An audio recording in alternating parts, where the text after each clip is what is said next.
And a very pleasant good evening, football fans, and welcome to another edition of the MyBasin.com Game of the Week and Cheeto's Cafe Game of the Week on 1150 and 92.9 KAGO. Here live at Chiloquin High School tonight as the Panthers get ready for homecoming and senior night against the Yoncalla Eagles. So glad to be with you this evening. My name is Josh Eldridge, joined as always by Todd Andrus, and a 1A 8-man Special District 1 showdown tonight. Panthers looking to grab a win in front of their home crowd. Yoncalla as a solo program for the first time in 2 seasons, looking to come to the Klamath Basin and pick up a win. Todd, we were driving on in here and thought it couldn't be a more beautiful night for football here in Chiloquin. Yeah, but we finally hit football weather. That's it's true. It's a little chilly tonight. I've got more than 2 layers on for the first time this season. I hear you. I got my gloves on. Yeah, it's about 50 degrees right now, could get in the low 40s by the time our game concludes this evening.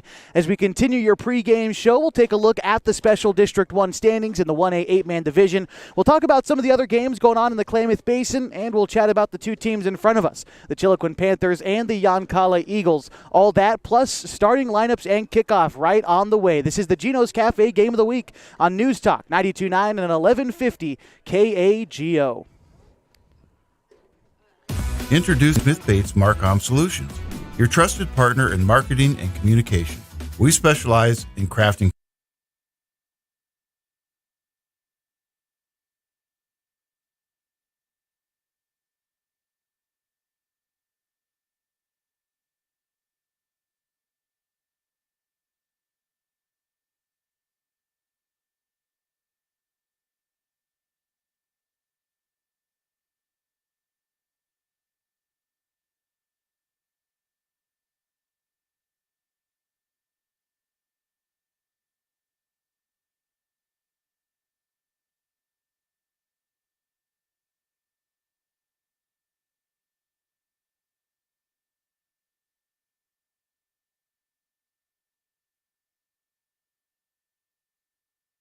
Threads. There are many threads that run through our region. There are churches and schools and Little League teams that bring us together and bind us into communities. There are roads and cars. There are houses and jobs and businesses, all woven together to make the fabric of our communities.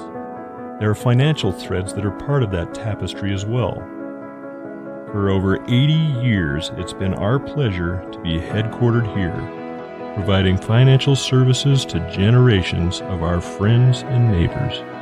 From that first savings account, to retirement planning, and all of the cars and houses and groceries in between, we keep your money local, investing it back into our communities, adding more threads to the fabric to make our communities stronger. Pacific Crest Federal Credit Union. Find your path.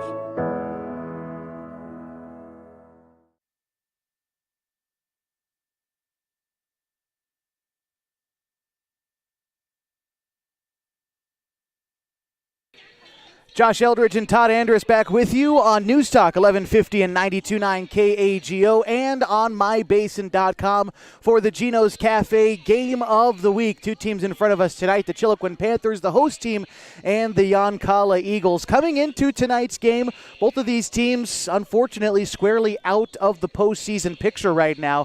Yoncalla 2-4 in league play, and their overall record reflects that as well. Chiloquin 1-4. They are 1-5 overall on the season. But Todd, you look at the strength of schedule for this Chiloquin team. They've lost to North Douglas, the number 3 team in the state. They've lost to Glendale, who has struggled, but that was an overtime loss. Chiloquin took them to the brink. Dufur is ranked in the top 10. Camas Valley is number 9. They beat Riddle, their only win of the season, 42-34. And then they lost to Mohawk, who's the number 8 team in the state. And so you look at that strength of schedule, a team with a second-year head coach, and probably not where you'd like to be with 1 win, but you look at that and you say, you know, you've competed against some really good teams, and now in the back half of your schedule, you hope to win a couple games going into next season. Yeah, and then again, tonight's homecoming senior night. They're going to have a lot of pride on the line for themselves, and I think they're going to give us a good show tonight. Yeah, no doubt about it. I think that, you know, when you look at the schedule and the remaining portion of the season, this is probably the most important game of the season. Coming in and getting a win on homecoming for senior night, sending the seniors out off right. This is important for just those reasons, I feel. Yeah, and it's also starting to build a program for a good coach. Certainly. And that's what you want to do here tonight. Get a couple wins this season, maybe even 3 wins this season, start the next year strong. Coach Brandon Hoagland is in his second season, a 1-12 record in those 2 years so far. He was here. He went to Chiloquin High School, played basketball and football for him. Here he is walking in front of us here on the live stream, if you can see that. But he's been with this program for a couple of years now. Was an assistant starting in 2021, and there you go, Coach. Assistant starting in 2021, and now is in his second year as the head coach. And he's going up against Matt Bragg, head coach of Yoncalla, in his 16th season with the Eagles. He was also the head coach when they were doing their co-op with North Douglas. And, they did that for 2 seasons in 2022 and 2023. Throughout those 2 seasons, Yoncalla and North Douglas went 8 and 9. They also co-opted in the early 2000s. But 2021 was the last solo season for Yoncalla football. They played 6-man football. They got a 2-5 record, but now as they were forming their own program this year, Coach Bragg said they could have played 6-man, but they've played 8-man football for so long that they're ready to maybe play up a little bit and try to compete at that next level. And that's it's an attitude you maybe don't see a ton of in Oregon. Thank you very much, Coach. Appreciate you. But an attitude that you don't see very much of when people often tend to play down. Not many teams opt to play up like this Yoncalla team has. No, and take your hats off to them. Yeah. I mean, that's going up a really a level in some respects. And, a team of 15 players? 15 players. They had 12 when they first started summer practice this year. So, I mean, more power to them. Good job. And I think they're going to give us a good show, too. This is going to be a great battle between these two teams tonight. Absolutely. And it's a good game of the week. For Chiloquin's sake, we talked about their season. They are still looking for a postseason appearance, their first time since 2004. They've been looking for it since 2004, but we've talked about that last win when they beat Riddle 42-34. Coach Hoagland said after that game it was a team effort and a team win. He said it finally felt like we played some football against Riddle. Their number one issue has been defense this year, but starting to get physical, trying to tackle guys. That's been the biggest thing for this Chiloquin team this year. Right now, they've allowed the second most points in the 8-man division, but just coming out and playing physical football in front of a home crowd, that's going to be important for them. Yeah, and speaking of physical football, with this coldness tonight, turnovers are going to be a key to this game. And, it's going to be critical to hold on to that ball if you have it on offense and then create those turnovers. Again, the ball's a little bit heavier and a little bit slipperier. It's going to be like a grease pig out there for a little bit. So, holding on to that ball is going to be critical. Starting at 7 o'clock, it is senior night, so looks like they're about ready to honor the seniors here down on the sideline. We'll honor them coming up on the other side. We'll also talk about some of the other impact players we expect to see tonight, as well as giving you an idea of what else is happening in the Klamath Basin under the Friday night lights. All that, plus starting lineups and kickoff. This is the Geno's Cafe Game of the Week on News Talk, 1150 and 92.9 KAGO. What rhymes great? Participate. Where does greatness start? Here, in the classroom. On the stage.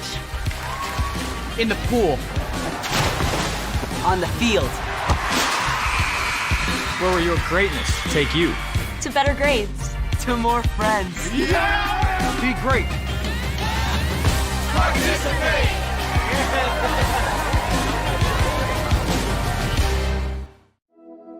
Threads. There are many threads that run through our region. There are churches and schools and Little League teams that bring us together and bind us into communities. There are roads and cars. There are houses and jobs and businesses, all woven together to make the fabric of our communities. There are financial threads that are part of that tapestry as well. For over 80 years, it's been our pleasure to be headquartered here, providing financial services to generations of our friends and neighbors. From that first savings account, to retirement planning, and all of the cars and houses and groceries in between, we keep your money local, investing it back into our communities, adding more threads to the fabric to make our communities stronger. Pacific Crest Federal Credit Union. Find your path.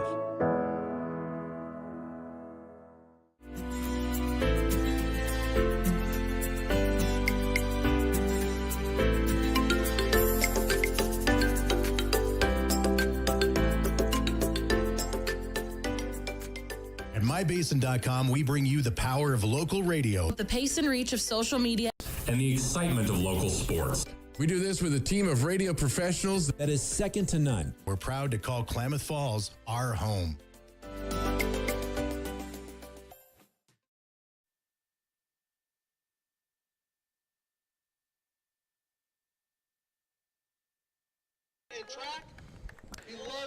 It is senior night at Chiloquin High School ahead of our Gino's Cafe Game of the Week. Thank you for joining us as well on MyBasin.com, showing you the senior families and the senior players out there on the field right now. I want to highlight them on the broadcast. Our seniors for Chiloquin tonight, a fairly young team, only 3 seniors.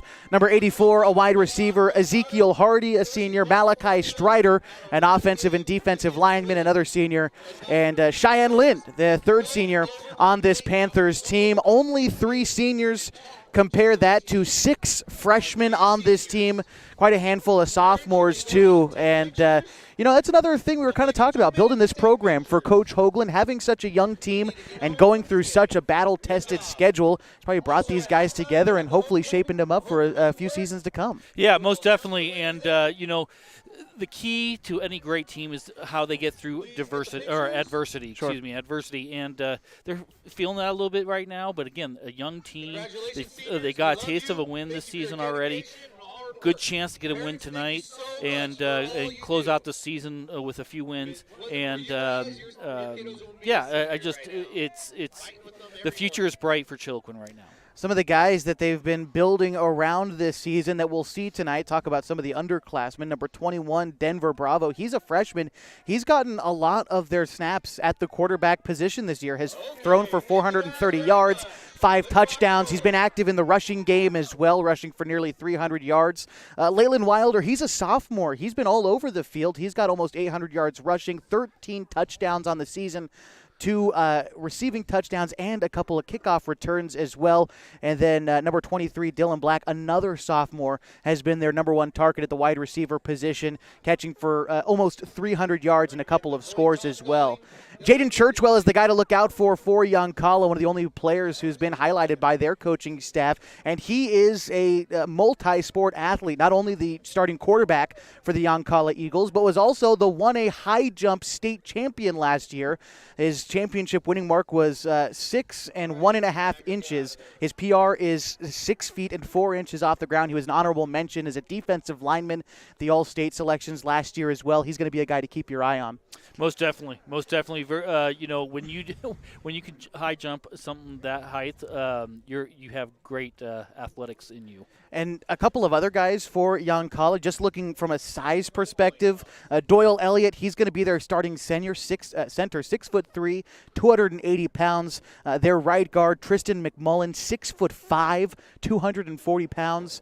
We've seen size become a problem for some of our teams in the Basin this year. Yoncalla certainly brings the size tonight. They do, but if Chiloquin can use their speed in 8-man football kills size. No doubt about it. Our captains are meeting at midfield. They are going to decide who starts with the football, and we'll tell you who wins the coin toss. Coming up next as we continue your coverage from Chiloquin High School, the Gino's Cafe Game of the Week on MyBasin.com and the News Talk 1150 and 92.9 KAGO.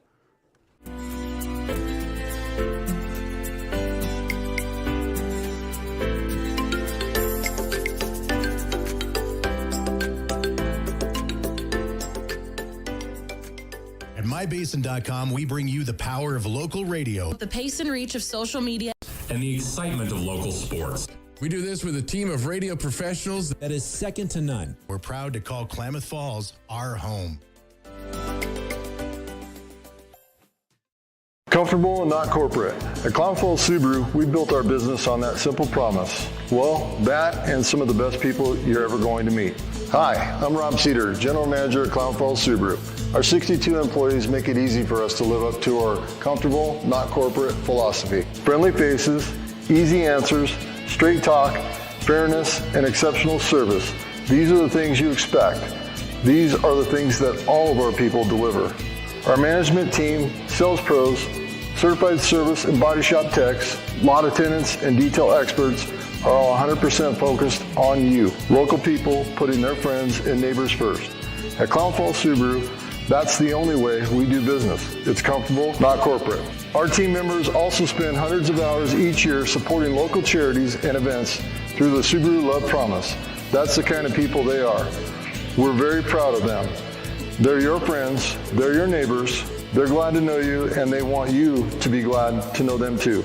I'm Rob, and this is what makes us comfortable, not corporate. Sports was kind of what defined me as a person. I loved to play every sport I could possibly play. The Abbeys was really the family stomping ground for all of our community. Saturday afternoon soccer tournaments, we'd head over to Abbeys afterwards. And then when we got up into middle school, on our way home, we'd stop at Abbeys after basketball games. When I go home, I want to see two things when I drive through Winston. I want to see my Abbeys, and I want to see my high school. And those are the two memories that stick out the most to me.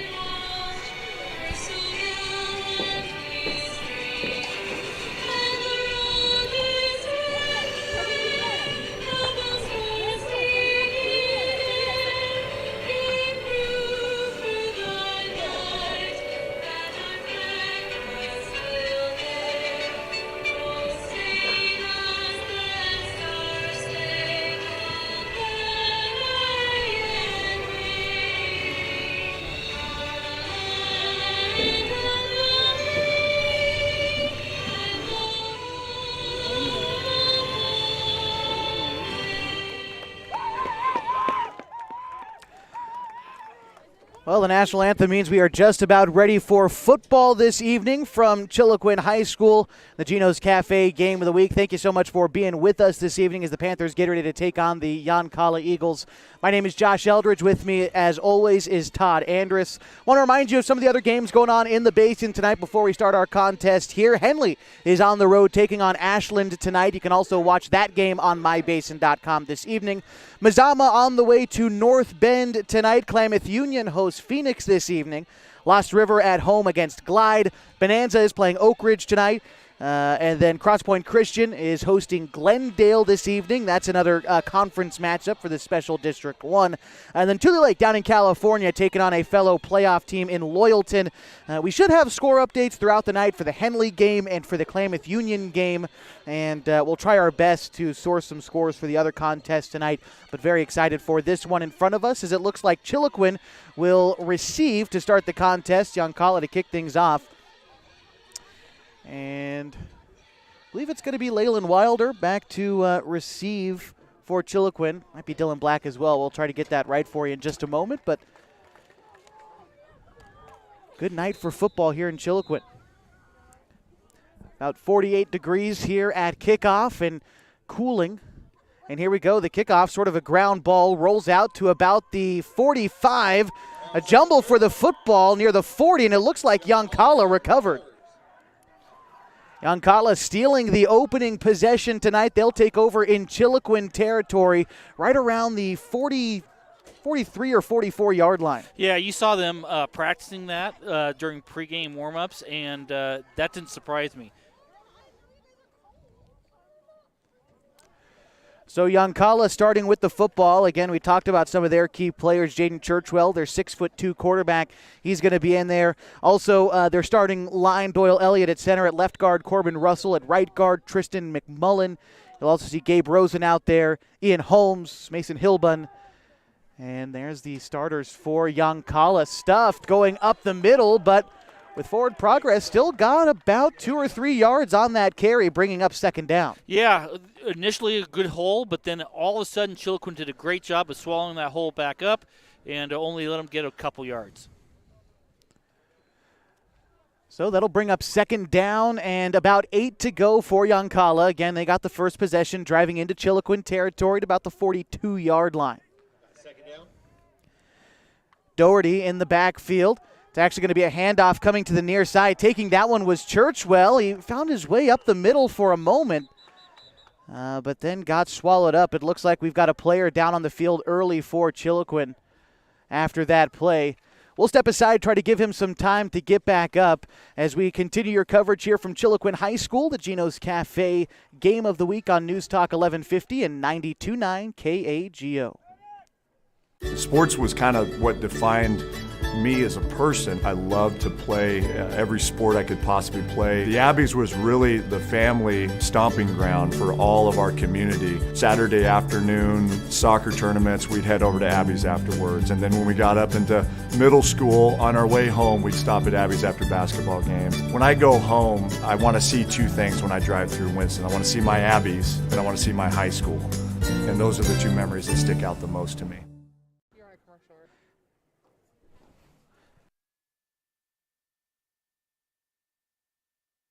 What rhymes with great? Participate. Where does greatness start? Here, in the classroom. On the stage. In the pool. On the field. Where will your greatness take you? To better grades. To more friends. Be great. Participate.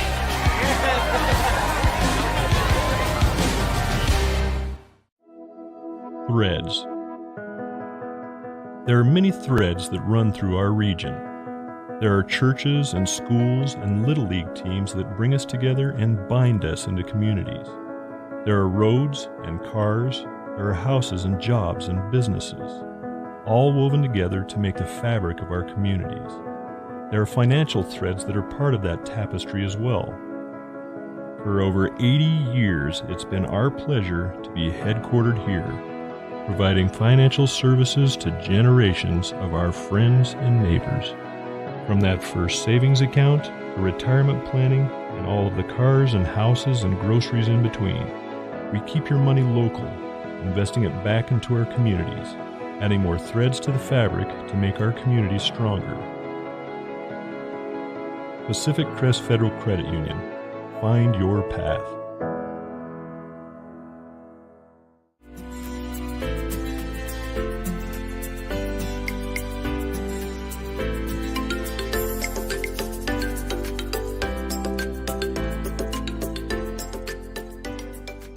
At MyBasin.com, we bring you the power of local radio. The pace and reach of social media. And the excitement of local sports. We do this with a team of radio professionals that is second to none. We're proud to call Klamath Falls our home.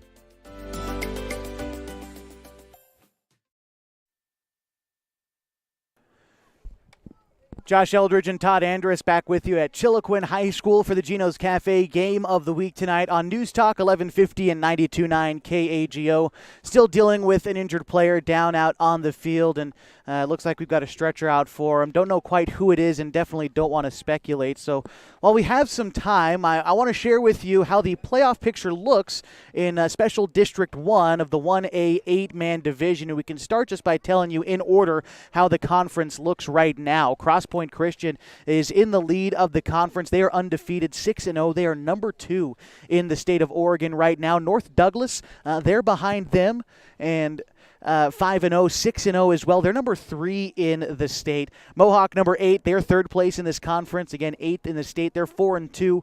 4-3 overall, and Camas Valley in the mix as well as a top 10 team in the state. They're 3-2, 3-3 overall in the season. Then you've got Riddle. They're outside of the top 10, but I believe they're number 12 in the state. They're 4th place in this conference, 2-3 in league play and overall. Yoncalla and Chiloquin follow Riddle. Again, the Eagles are 2-4. The Panthers are 1-4. Glendale is also 1-4. Then Prospect Charter, Butte Falls, that's a co-op. They are 1-5 to this point in the season. Now, the 1A 8-man classification in the OSAA has a 12-team bracket for this class. Each district gets 3 qualifiers. So here for Special District 1, as it stands right now, Cross Point Christian, North Douglas, and Mohawk would be in line to receive those spots. Now, Cross Point Christian and North Douglas play each other next week. That's probably shaping up to be our Geno's Cafe Game of the Week next week, the 2 top teams showing down. And then Mohawk and Camas Valley, they're right there in the mix as well.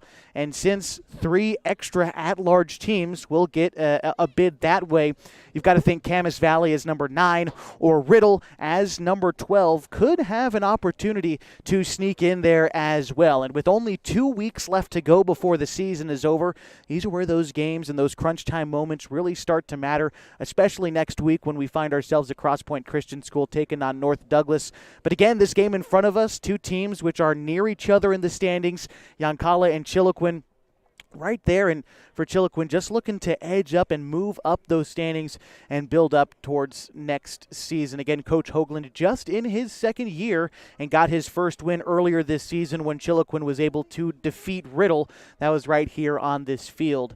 And again, here against Yoncalla for senior night and for homecoming this evening. Looks like the injured player down on the field is starting to find his way off, wishing him the best. But we'll step aside one more time, and when we come back, hoping that we can resume why we're all here tonight, and that's for a great game of football. That's coming up in just a little while as we continue your coverage from Chiloquin High School on mybasin.com and News Talk 1150 and 92.9 KAG.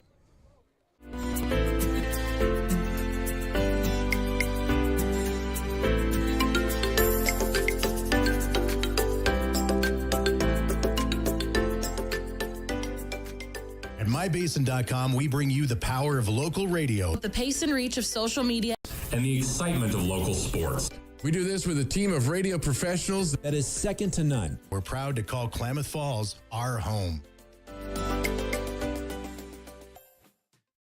Comfortable and not corporate. At Klamath Falls Subaru, we built our business on that simple promise. Well, that and some of the best people you're ever going to meet. Hi, I'm Rob Cedar, General Manager at Klamath Falls Subaru. Our 62 employees make it easy for us to live up to our comfortable, not corporate philosophy. Friendly faces, easy answers, straight talk, fairness, and exceptional service. These are the things you expect. These are the things that all of our people deliver. Our management team, sales pros, certified service and body shop techs, lot attendants, and detail experts are all 100% focused on you. Local people putting their friends and neighbors first. At Klamath Falls Subaru, that's the only way we do business. It's comfortable, not corporate. Our team members also spend hundreds of hours each year supporting local charities and events through the Subaru Love Promise. That's the kind of people they are. We're very proud of them. They're your friends, they're your neighbors, they're glad to know you, and they want you to be glad to know them too.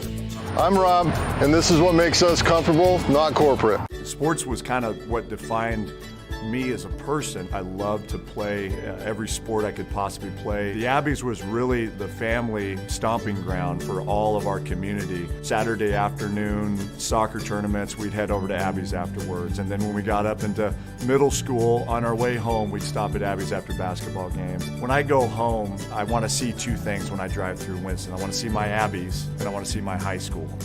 And those are the two memories that stick out the most to me.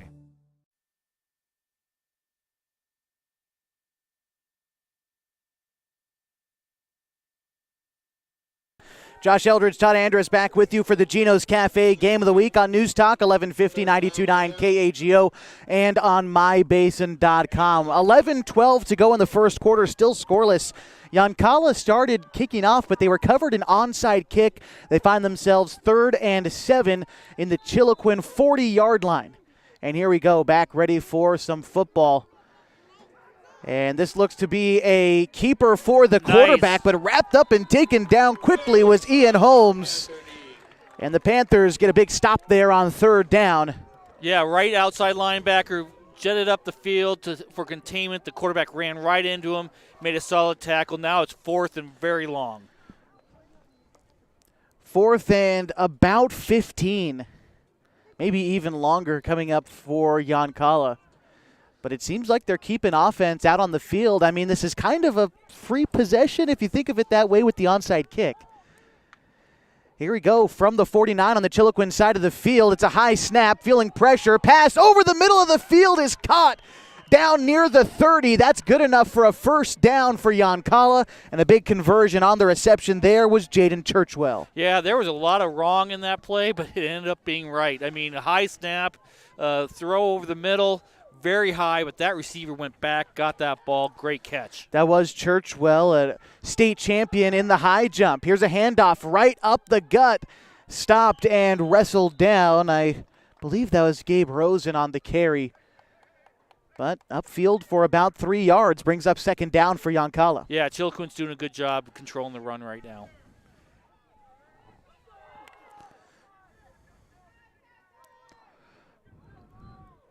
So Holmes there, the quarterback position.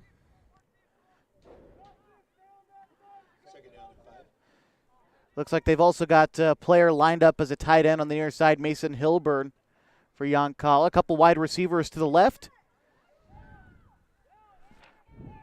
9.5 minutes and counting to go in the first quarter. Yoncalla driving. Here's 2nd and 5. Looks like it's going to be a handoff. Spinning around one defender and finally taken down after spinning upfield for a gain of 4 yards. That was Doherty on the carry.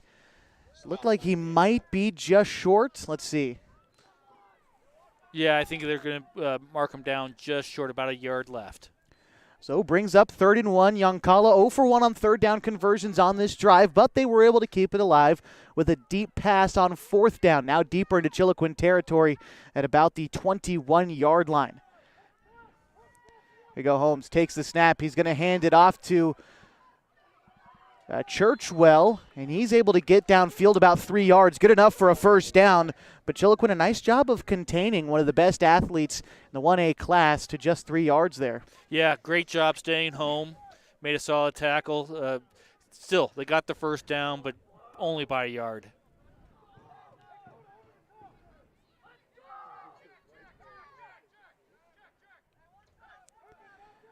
Having issues with the chain gang there on the far side. Apologies for the pause in the commentary, but I'm watching these guys on the side, and it's I know they often rely on volunteers out here, so no shade, only in the first quarter. Here we go. 1st and 10 from the 19 in Chiloquin territory. The Eagles take it from the right hash, getting the call in from the sideline. Got the quarterback Holmes there with Doherty behind him. 2 wide receivers lined up to the left, including Churchwell. Calling for the snap, hard count, now dropping back to pass, looking to the end zone. Churchwell is wide open for the score, and a 19-yard touchdown as Yoncalla gives us our first points of the evening. Yeah, very nice route.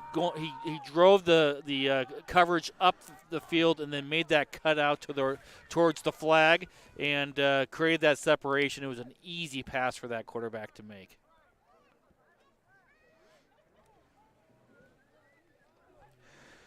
Now we'll see if Yoncalla decides to go for 2 or kick the extra point. Talking with their head coach, Matt Bragg, before the contest, said they split it about 50-50, but here they are going for 2. And we got a whistle. I believe Chiloquin might have jumped off sides. Let's see. I certainly saw a Panther jump, but maybe an Eagle did as well. Let's find out. It is going to be offsides against the defense, and so this will move just a bit closer to the 1. Yeah, in high school football, when you are defense and make that jump, it doesn't matter if you make contact or not. That's a call. Handoff goes to Doherty right up the middle, and he punches it in as Yoncalla leads early 8-0. When we come back, Chiloquin will have a chance at offense. We'll continue your coverage from Chiloquin High School, the Geno's Cafe Game of the Week on News Talk, 1150 and 92.9 KAGO. Thanks to Les Schwab Tires, I'm a confident backseat driver, but Mom's a little stressed about spending. Remember, deep breaths and watch your speed. Even though we're watching our wallets, Les Schwab is still watching out for our safety. So turn here. Roll into summer. Save up to $200 instantly on a wide selection of tires and wheels. Les Schwab Tires, doing the right thing since 1952.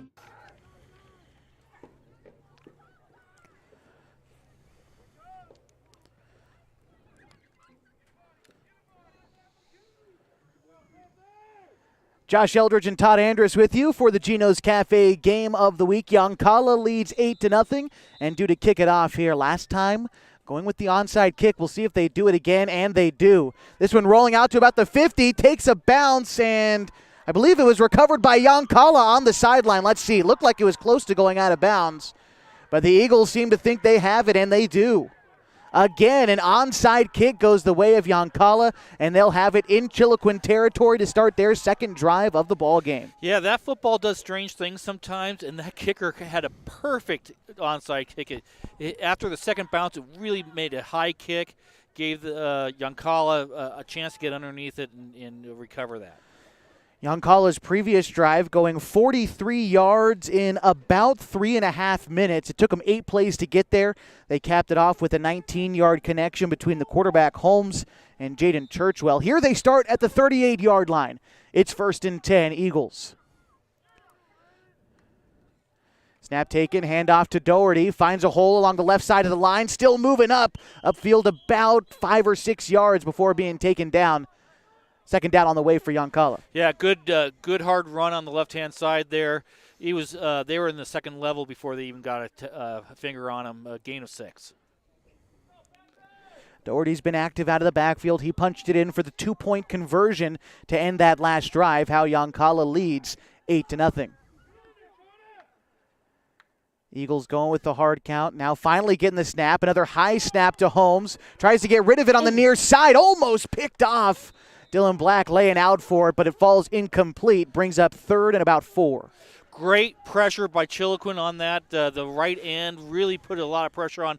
Didn't give that quarterback time to make a solid throw. That's why it was short-hopped, and actually Chiloquin had a chance to intercept that. 3rd down and 4 for Yoncalla.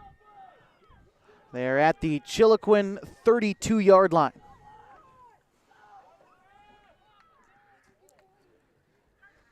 This time another handoff to Doherty. Explodes through that left side of the line again. And this time I think had just enough to earn a 1st down.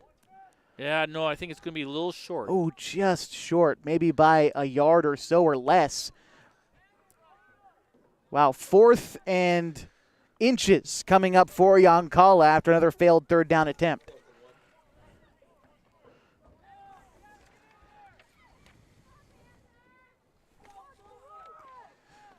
They're 1 for 3 on 3rd down so far. 7:15 to go in the first. Yoncalla leads Chiloquin 8-0.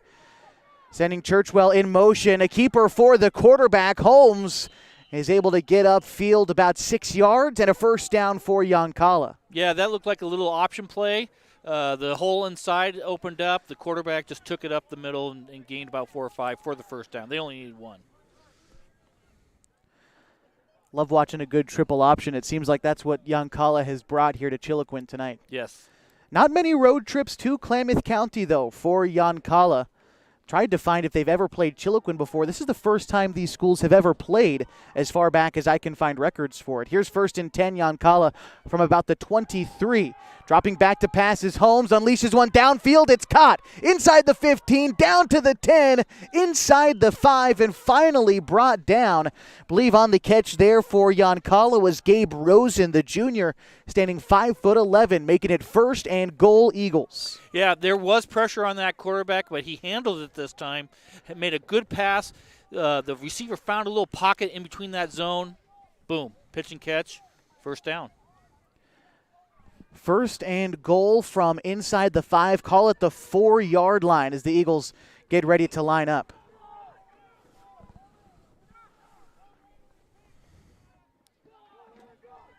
Another man in motion. Doherty looks like he's going to be the one to take it in. No, it was Churchwell. Fooled all of us, and Churchwell brings it in for 6. And the Eagles pile on this lead. They're up 14-0 against Chiloquin. Yeah, did a good job reading that the block because that play was designed to go outside like a sweep, but he saw that was covered and cut up hard to the right and made the score.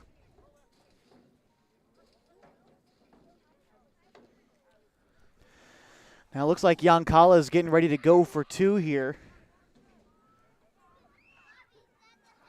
Last time in this situation, it was a handoff to Doherty. Looks like they're going to try for that again, and he punches it in. The 2-point conversion good for Yoncalla, and they lead Chiloquin here 16-0 with about 6 minutes to go in the first quarter. We'll be back as we continue your coverage at Chiloquin High School for the Geno's Cafe Game of the Week on News Talk 1150 and 92.9 KAGO and mybasin.com.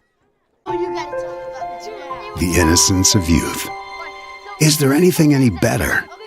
But soon they'll be in high school and facing all the same challenges you faced.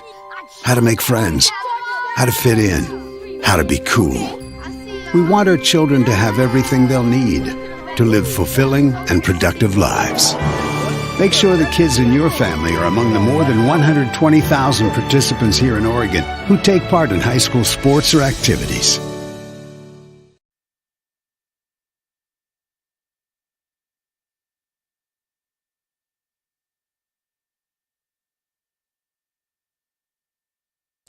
Yoncalla leads Chiloquin 16-0 in the Geno's Cafe Game of the Week on News Talk 1150 and 92.9 KAGO. Previously, the Eagles have gone for the onside kick in this situation, and if I was a betting man, I'd say they do it again, and they do.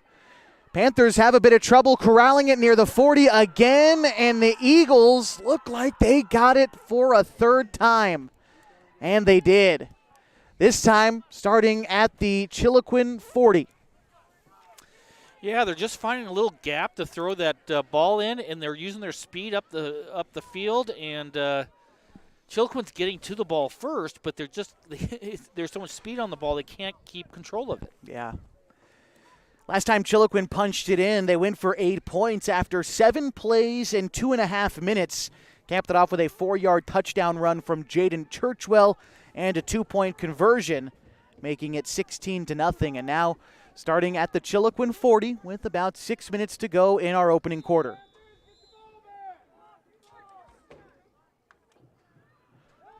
Dropping back to pass is Holmes, looking down the sideline, has a man but just overthrew him down that sideline. The intended target was Rosen, but just a bit too much air under that pass. Yeah, he had his player beat. That if they could have connected on that, that was a score. That will bring up 2nd and 10, but not before Chiloquin calls their first timeout of the half. They trail Yoncalla 16-0. We'll stick with you through this timeout as Chiloquin looks to talk things over. Down 16-0, and Chiloquin hasn't even had an opportunity at offense. It's got to be obviously part of the game plan for Yoncalla. Just try to run it up as much as you can before giving the football away. Yeah, and Chiloquin's in a little shock. I mean, they lost a very important player, unfortunately, on the third player of the game.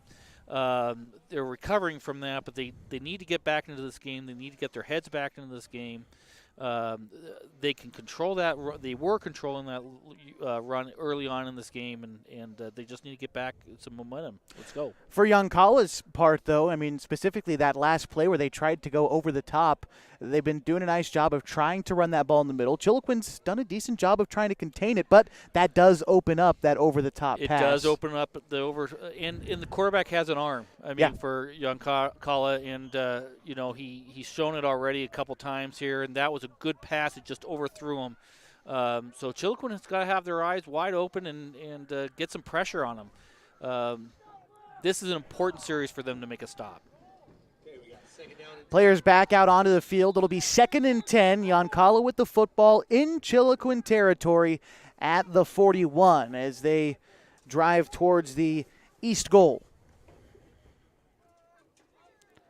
Churchwell in motion, but it's going to be a keeper for the quarterback. Holmes finds some room, bounces around the defender, gets the first down and then some. Down out of bounds near the 30, a rush of about 12 yards for the Yoncalla quarterback and an Eagles first down. Yeah, that was a form of a triple option. Right at the last second, the quarterback pulled it out of that dive, and he went the opposite way. Great play.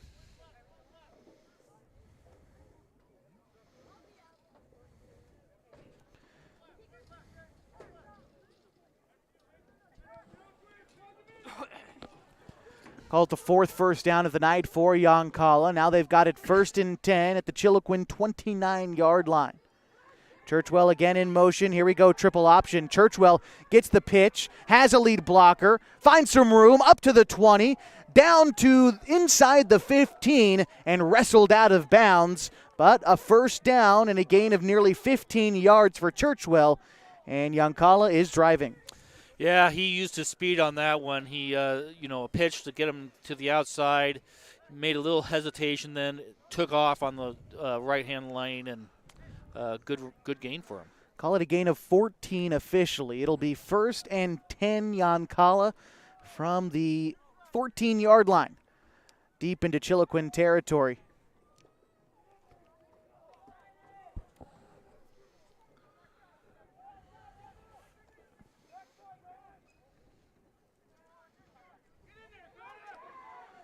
Sending Rosen in motion. He's lined up right behind the quarterback. It's going to be a handoff to Rosen, and he is short of the goal line and inside the 9, it looks like. Call it a gain of about 7 yards on that play for the Eagles. Yeah, your Yoncalla has really attacked right where that injured player was. I mean, they're going right into that gap each and almost every time, and they're getting great success. Second and about 3 to go for Yoncalla. Yard to gain is the 6. And here they take it from the 9. Bunched up on the line, and Chiloquin jumped. Going to give him the first down. It'll be first and goal for the Eagles. That might be half the distance, so they may be just a yard short. We'll see.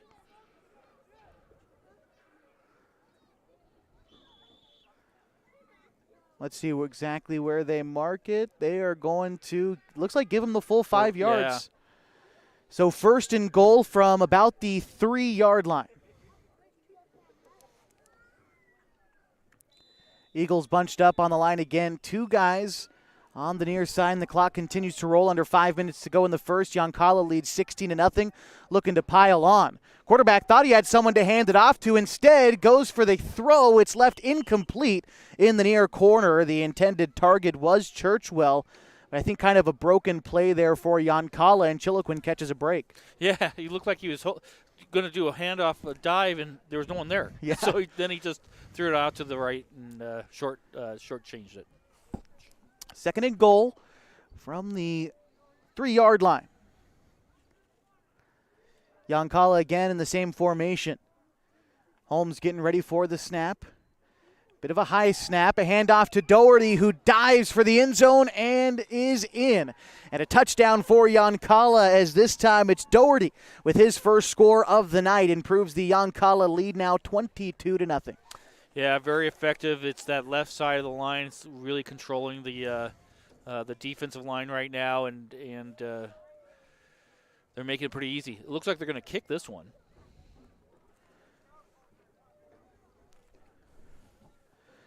I believe Doherty is the kicker. I know Churchwell is going to be holding it still for him. First time they've gone to kick the extra point tonight. Trying to go up by 23. The hold and the kick is short. And Chiloquin thought about returning it. Can't return it in high school football. But the kick is no good. Yoncalla's lead stands at 22-0. They'll kick it off coming up in just a couple of minutes. That drive for Yoncalla going 6 plays, about a minute and a half, and 41 yards in for the score. The last touch was Doherty's, punched it in from 4 yards out. That's his first touchdown of the night, and his team up 22-0.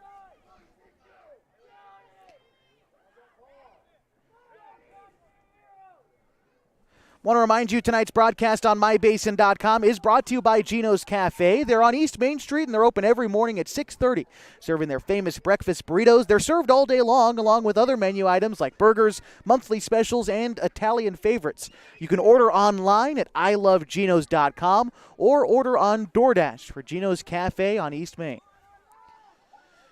Yoncalla ready to kick the ball off, although last 3 times they've done so, it's been successful onside kicks. I don't think they know how to kick it deep.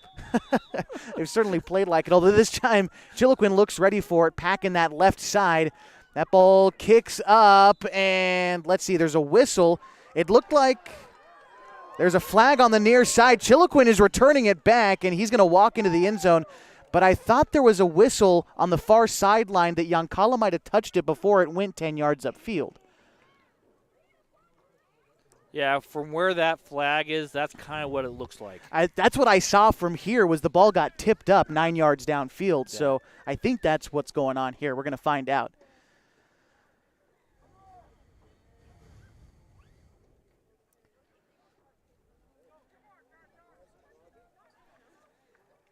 The referee's discussing it. I didn't quite see which player it was for Chiloquin who scooped up that ball, but would have been a successful recovery would this play stand. And if that is the case and Yoncalla touched it before it going 10 yards, Chiloquin would earn their first possession of the ball game. So let's see. Here's the official call. Maybe it looks like we're having a discussion with the Chiloquin sideline about this. Well, you have time. Talked about another one of our gracious sponsors allowing us to be on the air tonight, Les Schwab Tires. They know that having the right set of tires and wheels on your vehicle is only part of an essential safety checklist. That's why Les Schwab does more than install just tires and wheels. If you plan on traveling for the rest of this football season, stop on by Les Schwab Tires with 3 locations in the Basin, in Klamath Falls on South 6th Street and Washburn Way, and in Merrill. Les Schwab Tires been doing the right thing since 1952. Yeah, that illegal touching, they have an option of having re-kick or taking the ball where it was touched. I think at this point you'd like the football. I think you want the football. All right, so Chiloquin will take over. And is there yards tacked onto that as well, or do they take it where the ball was touched? Just where the ball was touched. So then that'll be the 49 in Yoncalla territory. About 4.5 minutes to go in the first quarter. Right now the Eagles lead the Panthers 22-0, but Chiloquin, their first crack at the football. And a lot of time in this game. Certainly so. Don't have to abandon any previously set offensive game plan. Still, like you said, lots of time. Here's 1st and 10 as Chiloquin with it driving towards the west goal.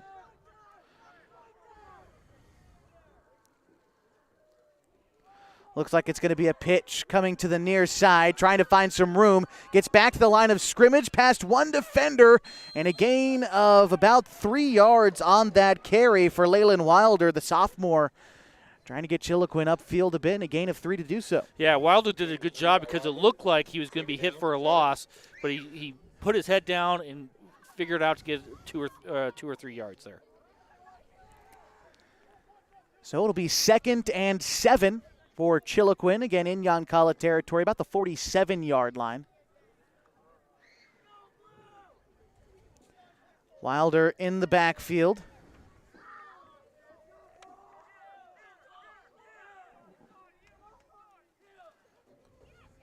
And under center for Chiloquin is Denver Bravo. He's going to hand it off up the middle, and a gain of maybe 2 on that carry for Wilder brings up 3rd and 6. 3rd and 5, gain of 2. First chance for Chiloquin on 3rd down tonight. Back-to-back hands-off to Wilder to start the contest. Again, Denver Bravo, the freshman, getting the start at quarterback tonight for the Panthers. One of 5 freshmen on this roster, and it looks like the only one starting on offense tonight for the Panthers is their quarterback. Bravo under center with Wilder behind him. They've got Cole Miller lined up to the near side. It's going to be a handoff, finding a hole up the middle and up to the 40. Now to the 35, brought down at the 32-yard line. First down, Chiloquin, as Dylan Black with an explosive carry up the middle gets Chiloquin their first down of the night. Yeah, nice run there. Made a couple cuts and made some guys miss, and got a great gain. Good run, good hard run. 1st and 10, Chiloquin now at the 31-yard line. Dylan Black, a good carry there. Black is 2nd on his team in rushing this year with 239 yards. He scored twice on the ground this year for the Panthers.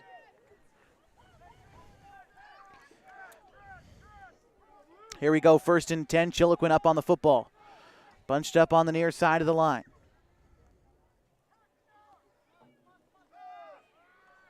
Looks like a forward pass, caught at the 30, having some room, pushed out at the 20. On the reception there for Chiloquin was Jackson.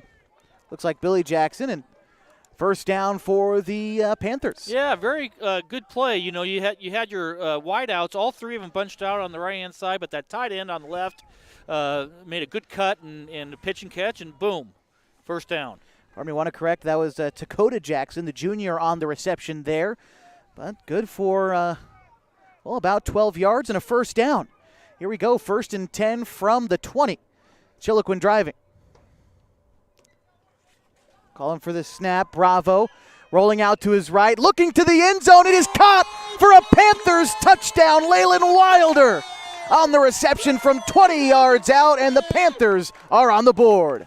Great job being patient at that quarterback because that was kind of the third receiver that came out, kind of got lost in the wash a little bit there, and boom, he opened up right about at the 5-yard line. Boom, he picked him right up, and touchdown. Great catch, too, by the way. Now Chiloquin has an option to go for 2 or try to kick that extra point. It looks like they're lining up to go for 2. Try to cut into this lead just that much more.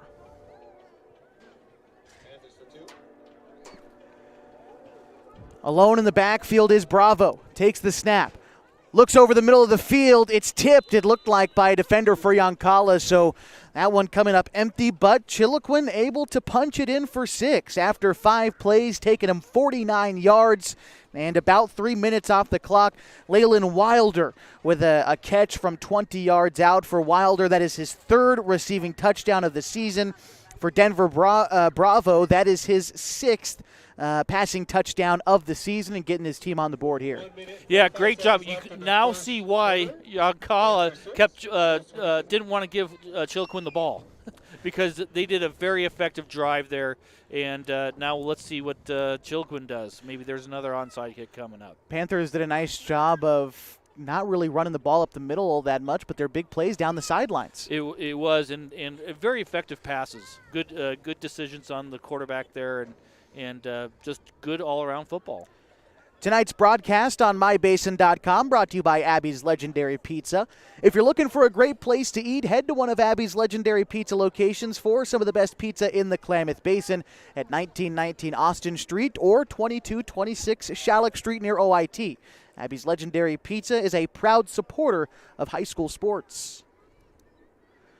And you make a good point about Chiloquin potentially going for an onside kick here, just trying to play keep away a little bit has been the story of this game so far. It has. It has.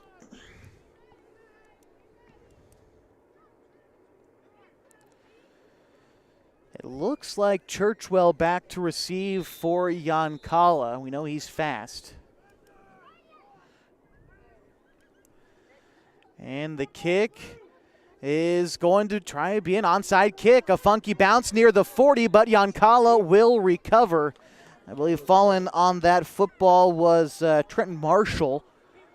And the Eagles will have it, this time starting on their own side of midfield, about the 40. So longest field in front of the Eagles so far tonight. Yeah, the onside kick just kind of went too far downfield for Chiloquin to catch up with it. So good play by number 25 and getting that ball. And then going dropping straight to the ground. Right. So it's actually going to be from the 42-yard line that the Eagles start this possession. 1st and 10. High snap again. Holmes feeling pressure to his backside, now rolling out. He's got some field in front of him and tries to unleash a pass, but it batted away by Dylan Black. Nice job there by Black to kind of break down for a tackle and then leap to take away that pass. Yeah, the quarterback was rolling out, and Black kind of came off his receiver because he saw that the end lost containment, and the quarterback tried to pitch it out to the receiver there, and Black did a great job of knocking it down and almost intercepted it, actually. So good job. Bring up 2nd and 10 for Yoncalla. Holmes going to hand it off to Doherty, finding some room on the near sideline, and brought down before reaching midfield. A gain of about 8 on that play, and brings up 3rd and short. Yeah, they're having a very effective job with a little misdirection. It looks like the play is going one way, and they're cutting back up a hole on the right-hand side of this case, and getting good gains. 3rd down and 2. Holmes takes the high snap, handoff to Doherty, finds some room along the left, and taken down after getting the 1st down. And a gain of about 7 on that play. 1st down, Eagles. Yeah, that was basically the same play they just ran. Running backs on one side, cuts across in front of the quarterback and just takes it up right off tackle.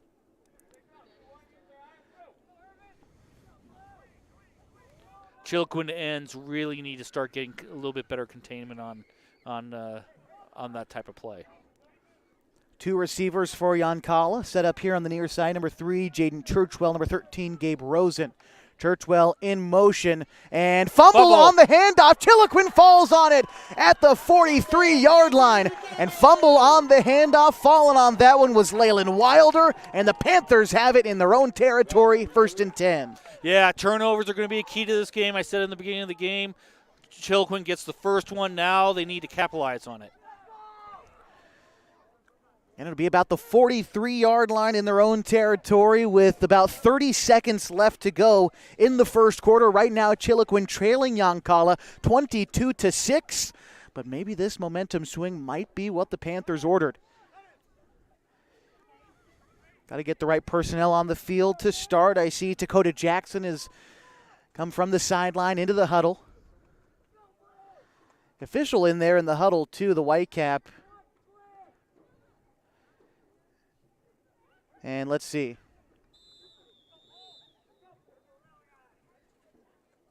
All right, looks like, was that starting the play clock, perhaps? No, well, the 30-second clock. Gotcha. All right, Chiloquin up on the football, 1st and 10 from their own 43-yard line. Bravo with 2 backs on either side, but he's going to drop back to pass. Rolling out to his right. Pump fakes downfield. Now finds room along the sideline. Past the 50. Out of bounds at about the 48. I think just a yard short of the first down, but a gain of 9 and a good keeper there for the freshman Bravo. Yeah, I like what they're doing there. They're rolling him out to the wide side of the field. He has if that receiver's not open, he has the jets to run it up the field and gained 8 or 9. Those 2 guys in the backfield, a little bit of extra protection too, bought him some time to roll out there. Yep, exactly. 2nd and 1. Now Chiloquin driving into Yoncalla territory at the 48-yard line. And the clock stopped with 20 seconds to go in the first quarter. Again, the Panthers trail the Eagles 22-6, but getting up on the football. I like to see them get a little bit more rhythm than they're having. They're kind of look indecisive as they come up to the line. Looks like Yoncalla trying to call timeout, and they finally do. The Eagles will take their first timeout of this half, leaving each team with 2. Eagles right now on defense. The Panthers driving, but Yoncalla leads 22-6 in the final seconds of our first quarter. I want to remind you that tonight's broadcast on mybasin.com is brought to you by Pacific Crest Federal Credit Union. Picking the right path can make the journey easier, the distance shorter, and can assure that you end up at the right place. Whether you're dreaming of owning a home or you just want a great checking account, Pacific Crest Federal Credit Union can help you reach your goals. Talk about that rhythm you were saying about Chiloquin coming up to the football kind of slowly. Their offense, for when they've had the ball, has looked good, hoping that they continue to find that rhythm. Exactly. And that's in football, believe it or not, there's a rhythm to an effective offensive drive. And you see that in all levels. Right. And so when getting out of the huddle, man, boom, you want to get up to that line and get going and get that rhythm going. Talked about Chiloquin on the defensive end, trying to shore up the outside of that line of scrimmage. Yoncalla is faced with the same difficulty on defense here. I think you're right. What I've seen is they're almost over penetrating on the defensive ends, and that quarterback can get outside of that. Once he's outside of that, then it's wide open down that lane, whichever side he's going. And so that's going to be a key for Yoncalla not to penetrate too much. Team's back on the ball, 2nd and 1. Bravo dropping back to pass, feeling pressure on his backside, is falling back into the pocket, using his speed to move back up to the line of scrimmage, move through 2 defenders. He's still on his feet to the 45, has field in front of him, to the 40, the 35, to the 30, out of bounds near the 26-yard line, and Bravo miraculously staying on his feet and taking the ball downfield 20 yards. What a great run, and I'll tell you, if you look in the dictionary under self-determination, that play is in there. No doubt. Wow. Brought it all the way to the other side of the field, brought it all the way back, and was able to get, like I said, north and south, about 17 yards. It'll be 1st and 10, Chiloquin inside the 30 at about the 29-yard line. 28-yard line, let's say. But this will bring us to about the end of the first quarter. Let's see if they can get this play off. And Bravo drops back, although it was a handoff to Wilder. Wilder swallowed up quickly. He's brought down for a loss. Looks like maybe a loss of 2 yards, but that play will end the first quarter. Chiloquin going on a drive to end the first frame, but they do trail 22-6. Second quarter action next on News Talk 1150, 92.9 KAGO, and mybasin.com. Introducing Smith Bates Marcom Solutions, your trusted partner in marketing and communication. We specialize in crafting compelling campaigns, eye-catching graphics, and impactful branding materials. Smith Bates is like working with dependable friends. They always help us build our professional image. Through the innovative strategies that the team at Smith Bates suggested, we've been able to give the brand at Calor the boost that it desperately needed. Unlock your potential with Smith Bates Marcom Solutions. Sports was kind of what defined me as a person. I loved to play every sport I could possibly play. The Abbeys was really the family stomping ground for all of our community. Saturday afternoon, soccer tournaments, we'd head over to Abbeys afterwards. And then when we got up into middle school, on our way home, we'd stop at Abbeys after basketball games. When I go home, I want to see two things when I drive through Winston. I want to see my Abbeys, and I want to see my high school. And those are the two memories that stick out the most to me.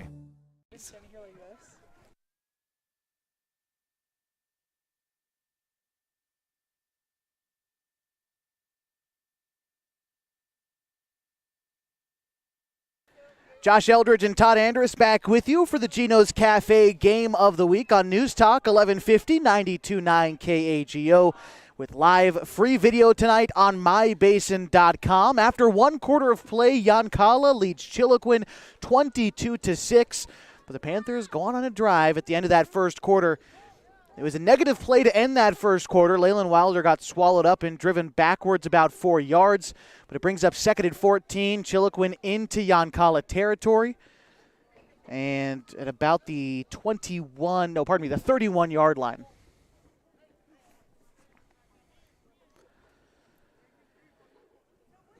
Chiloquin up on the ball. Looks like we are about ready for second quarter football this evening in Chiloquin.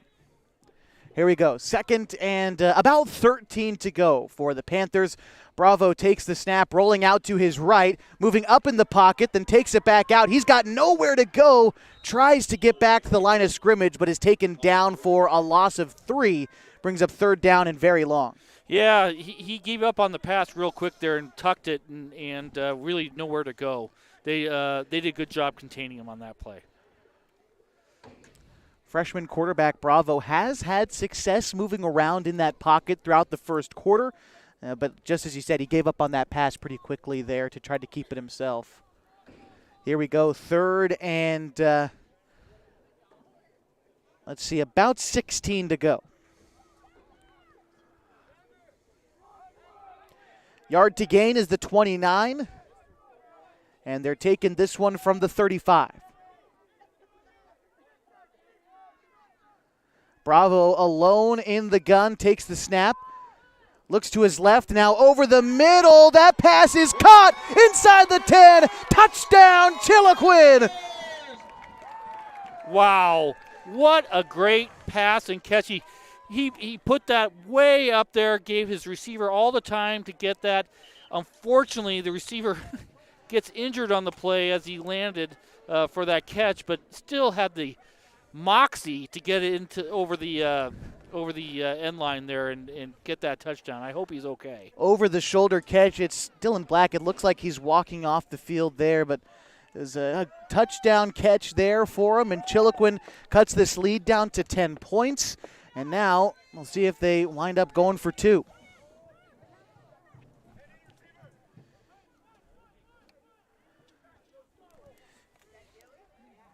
For Black, that is his third receiving touchdown of the season. Hoping that he's okay here on the near sideline. He was able to walk off the field under his own power, rarely any help from his teammates, so that's a good sign at least. And Chiloquin getting ready to go for 2 after that catch.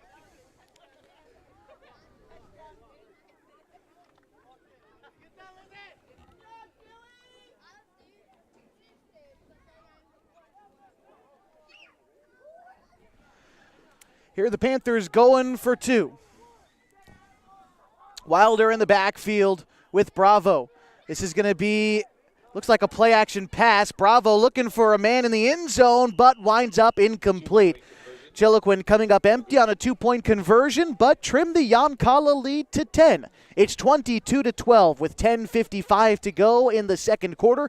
We'll be back with more high school football in the Geno's Cafe Game of the Week on News Talk, 1150, 92.9 KAGO, and mybasin.com.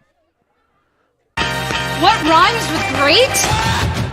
Participate. Where does greatness start? Here, in the classroom. On the stage. In the pool. On the field.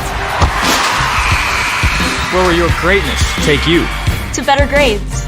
To more friends. Yeah! Be great. Participate!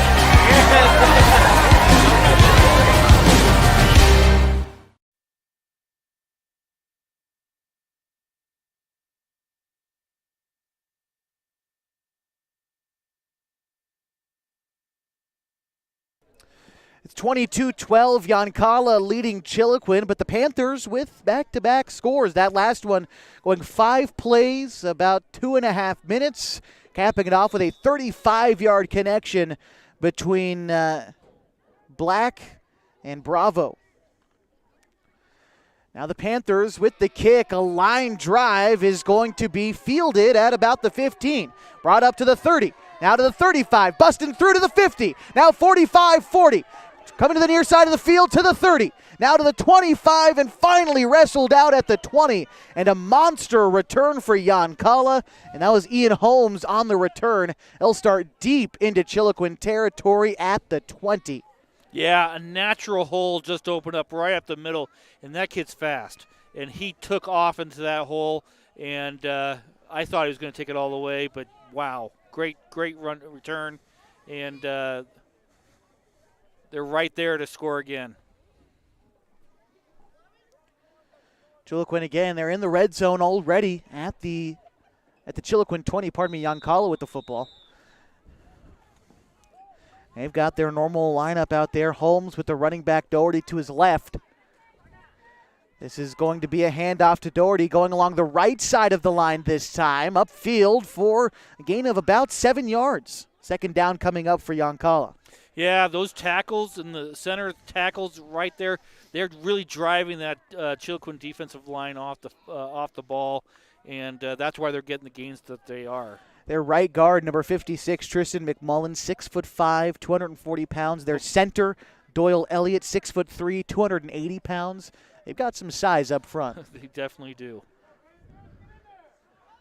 Here we go, 2nd down and 4.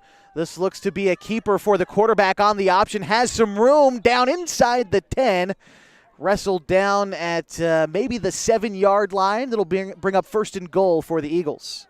Yeah, that was a good job by the quarterback pulling that handoff back and taking it to the left side. Good gain. Holmes, the quarterback, the junior. You see him there if you're watching on mybasin.com. Number 2 to the left of him, the running back Doherty. And 2 wide receivers is Churchwell and Rosen. And we've got a whistle. Might be timeout or maybe an official's timeout. They're meeting right on top of the football there. Did you see anything, Todd? I don't. It might be an equipment issue. I'm not sure.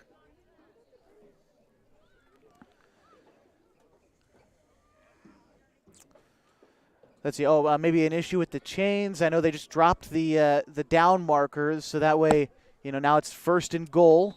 It seems like that might have been it. I think so. All right, 1st and goal from the 9 for Yoncalla. Another handoff to Doherty, dances through the line of scrimmage, sheds off one defender, dives for the end zone, and he is in. And he punches it in from 9 yards out to give Yoncalla now a 28-12 lead. Chiloquin did a good job of filling the initial hole, but he did a great cutback, and when he cut back, there was a natural lane and got it into the house. Yoncalla's 4th touchdown. Previously gone for 2 twice. They'll do it again. Holmes dropping back to pass. Looks over the middle, but the pass too high. and it will fall incomplete. And so with 9.5 minutes to go in the second quarter, Yoncalla leads Chiloquin 28-12. We'll step aside, and when we come back, Chiloquin will try to get the football back. It's all happening on the Gino's Cafe Game of the Week on News Talk 1150 and 92.9 KAGO and on mybasin.com.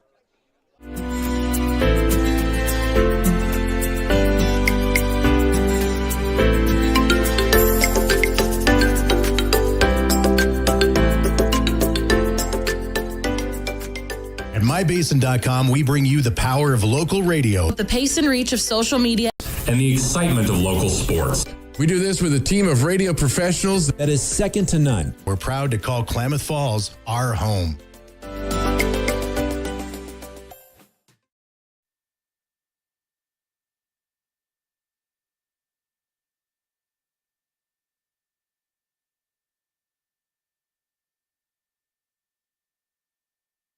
Score 28-12, Yoncalla leads Chiloquin. Most recently, it was Doherty who punched it in from 9 yards out, a three-play drive going 20 yards and only about a minute off the clock for Yoncalla. That drive really powered by a fantastic kick return. The Eagles capitalizing by punching it in for 6. Now, they've often gone for the onside kick tonight, and they do once more. That time, the ball rumbles upfield past the 50, and the Eagles got it once more.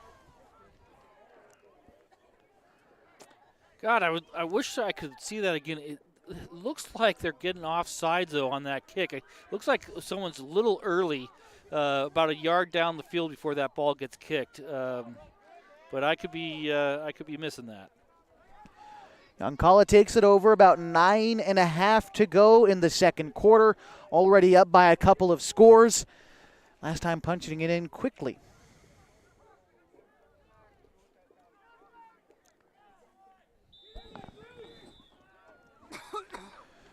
Here we go, 1st and 10. Yoncalla on the football. A handoff to Doherty going along that right side. Brought down after a gain of 5.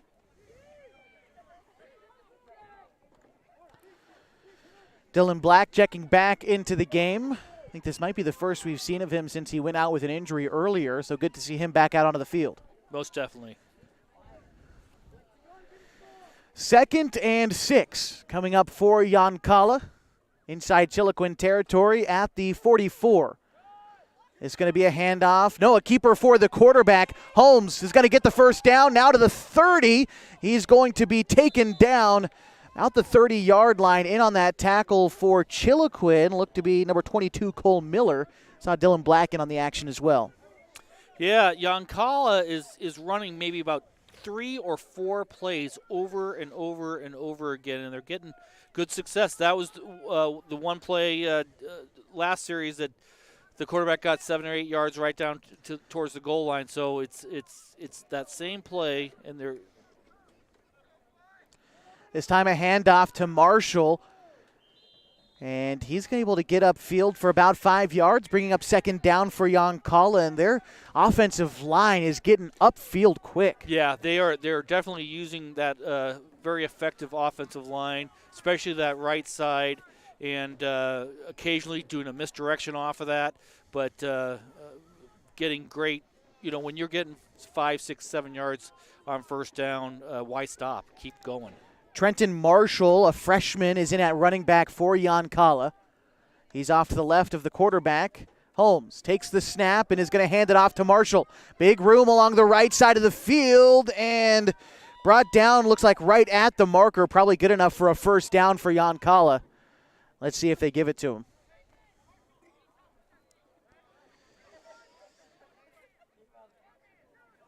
It was a 2nd down run for about 5 yards on the carry. I think they're saying he was just short, maybe by a foot or so. Brings up 3rd down and very short for the Eagles.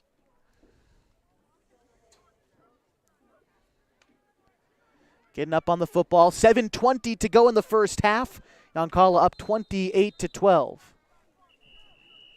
And timeout is going to be called. Timeout's called by Chiloquin, and we'll take this one with you. Actually, no, pardon me. We'll actually stay here for this one as Chiloquin trails Yoncalla 28-12. That was the Panthers' second timeout of this half. They're down by 16 points. Want to remind you that tonight's broadcast on mybasin.com brought to you by Coldwell Banker Holman Premier Realty. They know that little things can add up to big bills when you're buying, selling, or owning a home. That's why Coldwell Banker Holman Premier Realty's exclusive Beyond the Sale guarantees protect buyers, sellers, and homeowners from unexpected repair bills. To learn more, call Coldwell Banker Holman Premier Realty today. Yoncalla, as they come out of the timeout, will be facing third and very short in Chiloquin territory at about the 23-yard line. Chiloquin has only possessed the ball twice tonight. They've scored each time, but this is Yoncalla's sixth possession.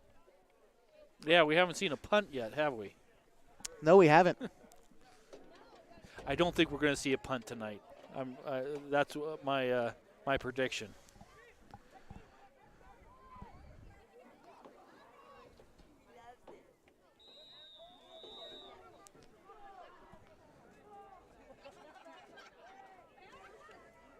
Here we go. Yoncalla back up on the football. It's third and short. Looks like they've got Doherty back again in the backfield. Though the quarterback dropping back to pass, feels pressure to his backside, and the ball pops loose. Chiloquin's on it. It's a fumble. Moving upfield. Daylight in front of him. There's a flag in the backfield. Going up the other side of midfield, past the 40 and down. Scooping that one up for Chiloquin was Dakota Jackson, but a flag way back at the 32-yard line. Great pressure by Chiloquin's defensive line.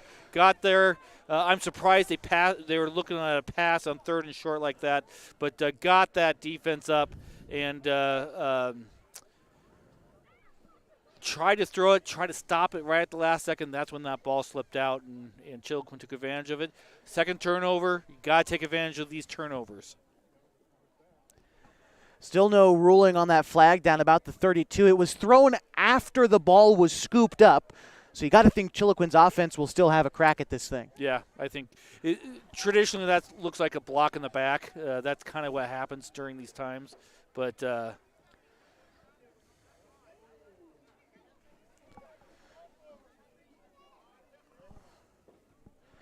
officials still discussing it. Again, it was Dakota Jackson with the scoop. He would have brought it about almost 40 yards back, but again, not all of that yardage is going to stand. Nope, they're waving it off, so it is going to stand, right? Or are they going to say? Incomplete pass. Oh, wow, so no fumble at all. Yeah, that was a tough one. It could have gone either way. Definitely the arm was going forward. Did the arm stop and that's when the ball came out, or did it just do an incomplete pass? But fourth and short now. Yeah, I got to say, even from here, it sort of looked like an incomplete pass. So here we go, fourth and short. Chiloquin looking for a stop. Hand off to Doherty. He's going to get the first down, and he is brought down near the 10. And a gain of nearly 12 yards that time for Doherty, and a first down for Yoncalla. Run right behind those big boys, and they're pulling that tight end around the same way, and there's just a load of white coming right down that field. Clock still ticking away, under 7 to go now. Yoncalla leads 28-12. Here we go. Looks like another handoff to Doherty. Gets through the initial attack. He's fighting for the end zone, and he is in. Punches it in from 12 yards out, and the Yoncalla Eagles lead this one by a score of 34-12. Just great running between the tackles tonight for Yoncalla. They're doing a very effective job. You got to tip your hat to that offensive line. They're big, they're athletic, and they're moving people off the ball. Here we go. Yoncalla going for 2. Another handoff to Doherty, and this time they kept him short. Score will remain 34-12. Chiloquin just hoping for a chance to possess the football, coming up with about 6:44 to go in the first half.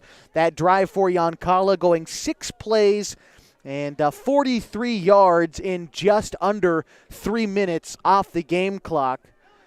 And again, they lead 34-12.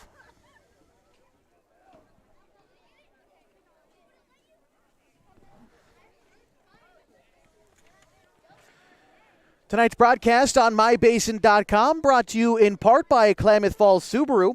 Through the Subaru Love Promise and Subaru Share the Love events, Klamath Falls Subaru has donated thousands of dollars to dozens of hometown charities. Comfortable and not corporate at Klamath Falls Subaru. Stop by and say hi. Yeah, for all your people watching on My Basin and listening on the radio, just an FYI, it is still cold. No doubt about it. We started tonight's broadcast about 50. It's 45 right now, and it is only getting colder. I am absolutely shocked to see some of the kids running out here in shorts and some of the girls in ripped jeans and legs. I have no idea how they do this. I don't either. All right, Yoncalla. They've typically lined up for the onside kick tonight, and they'll do it once more. Although this time it looks like Chiloquin might have fallen on it.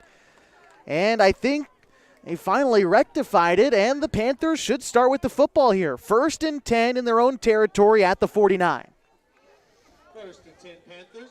Okay, important right now. Let's answer those pass scores and get back going before halftime. Chiloquin, again, they've scored on each of their previous 2 possessions on 5 plays in the first quarter and again on 5 plays in the second quarter. This is only their 3rd possession of the football game, but again, perfect on scoring drives so far.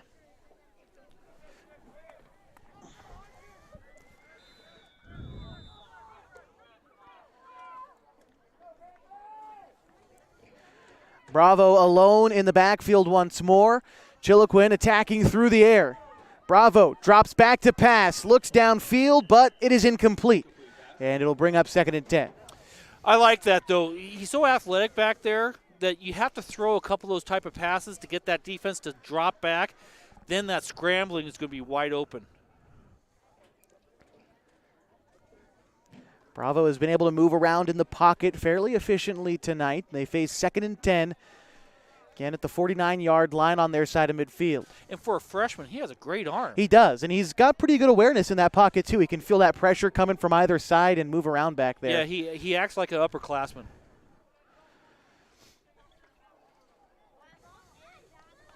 Here we go, 2nd and 10. The Panthers up on the football.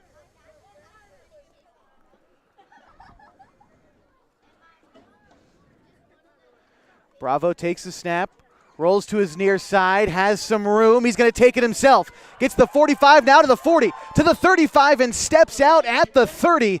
And a gain of about 20 yards on the play for Bravo and a Panthers first down. Yeah, that was a great example. The defense had to drop back, respect his arm. He got outside that containment. That lane on the right-hand side was wide open. Gain of 20. Be 1st and 10 for the Panthers from the 29-yard line. And Chiloquin back up on that football. Good job there by Bravo. He's got 3 receivers to the left side.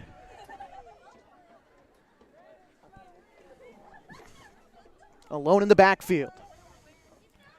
Takes the snap, looks downfield, throws it into coverage, and it is intercepted. Yeah, that one was just a bad decision. He kind of threw to a spot. His receiver kind of got caught up in some wash, couldn't get to the spot. Easy interception for Yoncalla. Picked off by Jaden Churchwell. That was about as easy as it comes for a defensive interception. Just dropped it right in the basket for Churchwell. But Yoncalla deep in their own territory now at about the 10-yard line. Yeah. If there's any positive, it's probably one of your better punts. Get him inside the 10.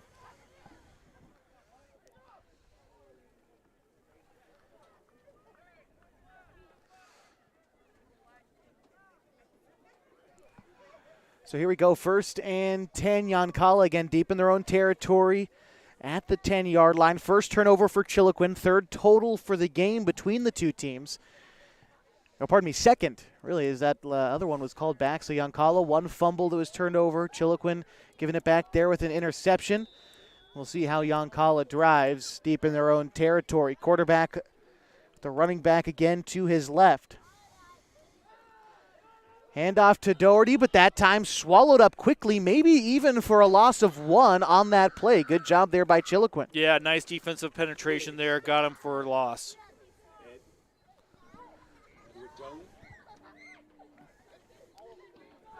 Not many plays have gone backwards for Yoncalla today, so great penetration there for the Panthers. Yeah, and you're not going to fight through those big linemen. It's going to be from the backside, cutting through the backside. That's where you're going to get those opportunities to get those losses. Here we go, second and long. They've got Churchwell in motion, going from left to right. He pauses behind the quarterback, and he's going to take the handoff. Breaks through one tackle, but again taken down fairly quickly. Back to the original line of scrimmage, 3rd and 10. Yeah, great job by Chiloquin, causing that hole to swallow up really quick and made the tackle. This will be the first time Yoncalla faces third down in this quarter, but so far for the game, they are 1 for 3 on third down attempts. Two receivers lined up off to the right. And back to pass is Holmes. Looks to the sideline and finds his man downfield, and a gain of about 13 yards. Good for a Yoncalla first down. And on that reception was Churchwell. That was really a great route that receiver ran. He ran straight up the field with speed, hit his left foot down on the ground, made a strong cut, and that's what created the space and made the opportunity. And then a great catch. It was a low ball, great catch, and turned it upfield. So 1st and 10, not quite to the 20, call it the 19. Yoncalla again deep in their own territory, driving towards the west goal here at Chiloquin. Holmes calling for the snap. Drops back into the pocket, looks over the middle. That pass caught by Churchwell at the 30. Turns on the Jets, past midfield to the 40, to the 30, to the 20, and finally brought down out of bounds. Churchwell with blazing speed, but somehow Dylan Black able to catch up with them down inside about the 15-yard line. I am extremely impressed with his route running. I mean, it's you got to respect his speed. So when he goes straight up, hard up the field, as a defensive back, you got to get space, and then he cuts off that and makes so much wide open, so much space between the defensive player and himself. Catches the ball, and then he uses his speed for something like that. Wow, that was very impressive. Down inside the Chiloquin red zone. Way to flip field position there. Here's the snap and the handoff. Doherty busts through the line of scrimmage. He's taken one defender with them to the 10 and finally taken down. Call it a gain of about 4 yards on that play.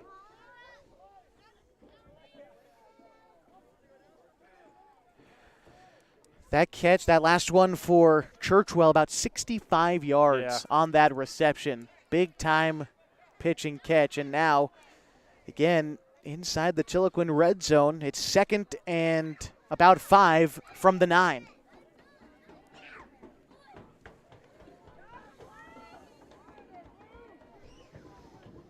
Panthers needing a big-time stop. 3.5 minutes to go in the half. They trail 34-12. Here's a handoff to Doherty, and he is taken down. Looks like maybe 1 or maybe no yards upfield. Good stop there by the Chiloquin D. Yeah, very good stop. Again, defensive penetration. Met him right at the hole and got him for no gain.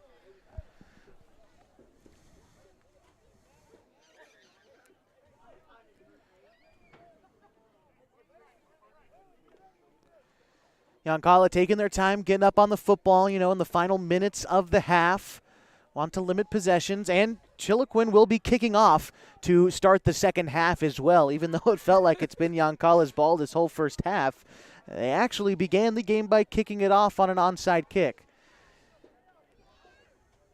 Churchwell in motion. Looks to be the option again. Play action pass. Holmes looking downfield. It is incomplete. that'll bring up fourth. Yeah, the pressure didn't give him the ability to set and put any mustard behind that throw, and that's why he short-hopped. Yoncalla has been good on fourth down in their previous 2 attempts. They've been perfect so far. This time it's 4th and 5 from the 9. Running back Doherty coming off the field, and it looks like they're going to kick. Oh, they are going to kick here. Well, at least they're going to line up for one. Let's see. Looks like Corbin Russell to have the honors. No, pardon me. It's Oscar Isaac to try to kick this one through the uprights, and Churchwell to hold it for him. The kick is blocked by Chiloquin. Go. And he is picking it up. He drops the ball near the 40. And that is, I believe, picked up by Yoncalla, but with that ball rolling the way it did, you still fail on the 4th down, and Chiloquin, they're going to be gifted with pretty decent field position past the 40 to the 44. So we have homecoming court coming up with 2 minutes and 29 seconds. Blocked field goal picked up by Chiloquin. Chiloquin fumbles the football. It rolls down an extra about 5 or 6 yards and finally brought down, even though it was recovered by Yoncalla. That was their 4th down, and Chiloquin gets the football. Yep.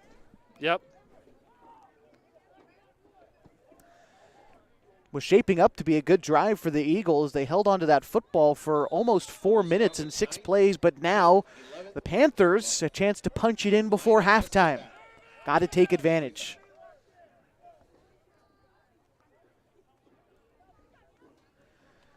Turnovers on back-to-back drives for each of these teams. Remember, Yoncalla got their last possession from a Chiloquin interception. Looking for Bravo to take better care of the football this time around. He does have Wilder to his left. Let's see. Here's 1st and 10 for Chiloquin. Bravo moving around in the pocket. Looks downfield. That one is tipped and almost picked off near the 50. Trenton Marshall had a good chance at bringing that one in for Yoncalla, but it drops harmlessly to the turf, 2nd and 10. Yeah, he needs to learn that throwing off the back foot is going to be very dangerous. You get no momentum on that ball. It kind of hangs up there a little bit too much. But that's a young quarterback. He'll learn. Chiloquin faces 2nd and 10. Clock stopped at 2:22 to go in this first half. And Yoncalla leads 34-12. Here we go. The Panthers up on the ball for 2nd and 10. 2 receivers lined up to the near side. Maybe 3. It looks like Bravo is all alone in the backfield. Looks like a screen pass. Black is going to catch it out of the backfield. Up to the 40. Now to the 45, to the 50. He's up to the 40 on the other side of midfield. Crosses back across the middle. Brought back down inside the 35 at about the 32-yard line. Big time screen. Works out for the Panthers. They flip field position, 1st and 10. Yeah, very effective block out here in the flat. The blocker actually let the defensive player kind of turn into him, so it wasn't a blindside block. Very effective, and it was just a light tap, but gave him the opportunity to take off on that play.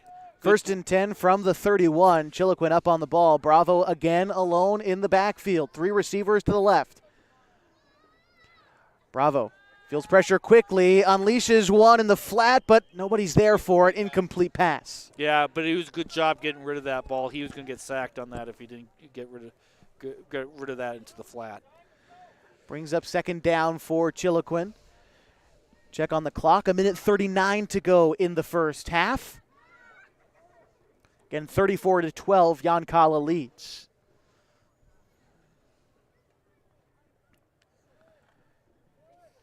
Guys up front for Yoncalla, Mason Hilburn.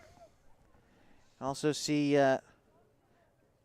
Doyle Elliott, the nose tackle there, lined up.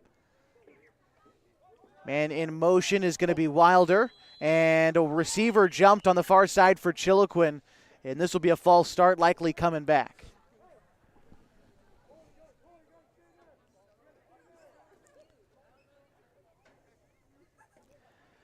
Looks like the man in motion, and then the rest of the receivers maybe wanted to shift a little bit for Chiloquin, but ended up crossing that line of scrimmage, and so going backwards here. Yeah, good call. It'll still be second down.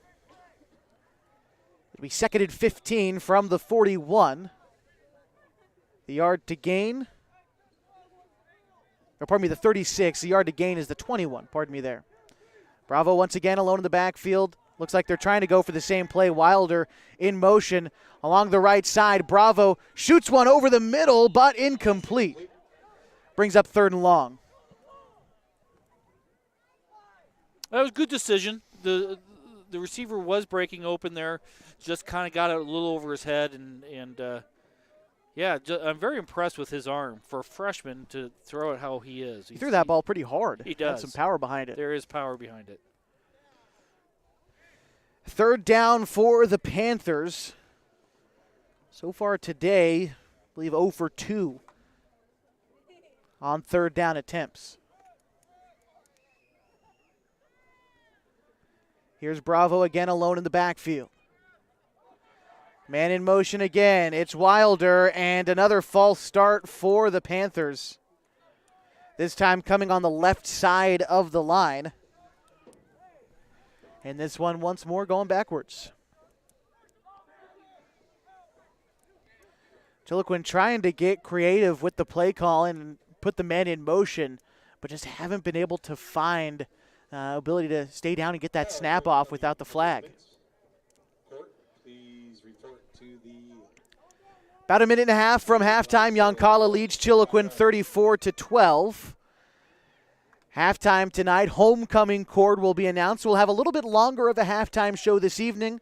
Talk about some of the other games going on in the Basin, what to look forward to for the rest of the season. Wilder again in motion, and here we go. Bravo feels pressure quickly, has to move up in the pocket, pump fakes, downfield, pass complete at the 20. Down inside the 10, to the 5, touchdown, Chiloquin. Cole Miller taking it to the house. That one from almost 40 yards out, and a big-time play cuts into this lead. Chiloquin now trailing 34-18. He cannot be a freshman. I will tell you, rolling out, most freshmen would tuck the ball and try to run it themselves. He stayed patient. He saw that opening, threw it in to a tight window to his receiver, and then the receiver took it all the way to the house. Extremely impressive on what he just did there.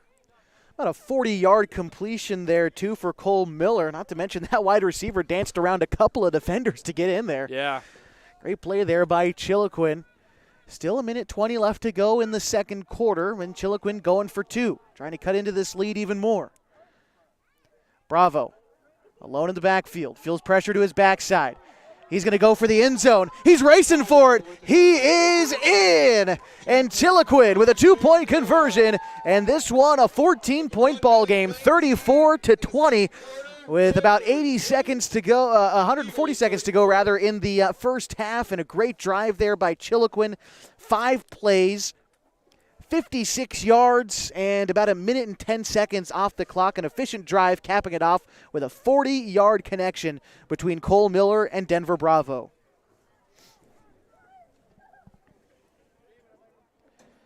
Two-point conversion good. That's the first time Chiloquin has been able to convert on a 2-point attempt tonight. And they make it a nice even 14-point disadvantage right now for the Panthers. But another drive. They are 3 for 4 on scoring drives in this game. They haven't had too much opportunity with the football, but they've taken advantage of it for the most part. Yeah, most definitely. Now, their first kickoff was a little onside kick. Then the second kickoff was a drive through the line drive. I think you do the onside kickoff again because I don't think you want to give that receiver back there any momentum and any opportunity to run up the middle like he did last time. Yeah, Ian Holmes back there to receive. He fielded it at about the 15, brought it all the way across the field down to about the 20, and so a massive return. Want to definitely eliminate that and head into halftime. Wilder to kick things off for the Panthers. Holmes stationed about the 15. Kick looks to be an onside attempt, rolls around about the 40, and Yoncalla will fall on it about the 43-yard line. And the Eagles will start with possession at their own 43.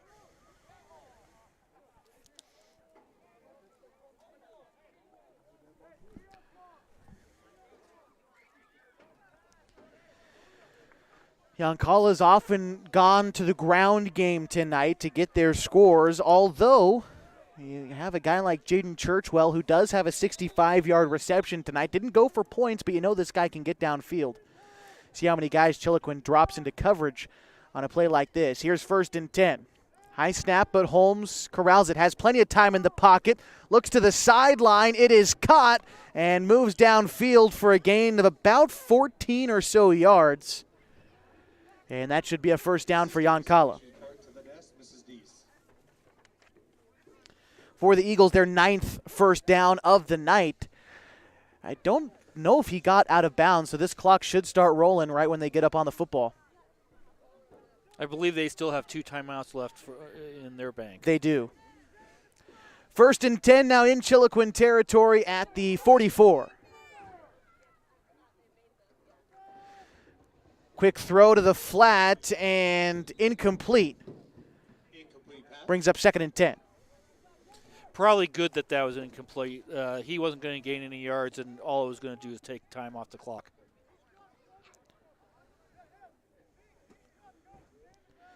Second and 10 for Yoncalla, again in Chiloquin territory, about the 44-yard line.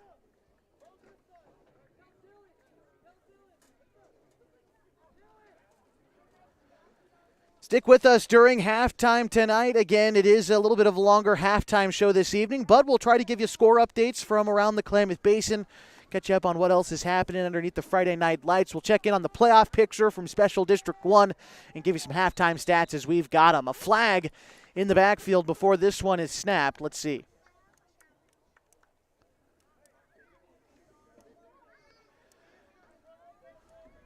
Not sure if someone jumped beforehand. Let's see. Going against Yoncalla. Is that delay of game, perhaps? It might have been a delay of game, but that's unsportsmanlike. Something must have been said. Someone said something. The White Hat's over there talking to the bench right now, so. Is that 15 yards? Should be 15. Looks like it's going to be 15. Oh, they only move it back about 5. Let's see. Okay. Don't quite know where the chains are going. The officials, I think, have to walk it back. I think our chain gang was getting a bit ahead of themselves. Here we go. Yeah. And they are going back 15 yards. So it will be at the 42-yard line. Yoncalla now on their side of midfield. The yard to gain is the Chiloquin 33.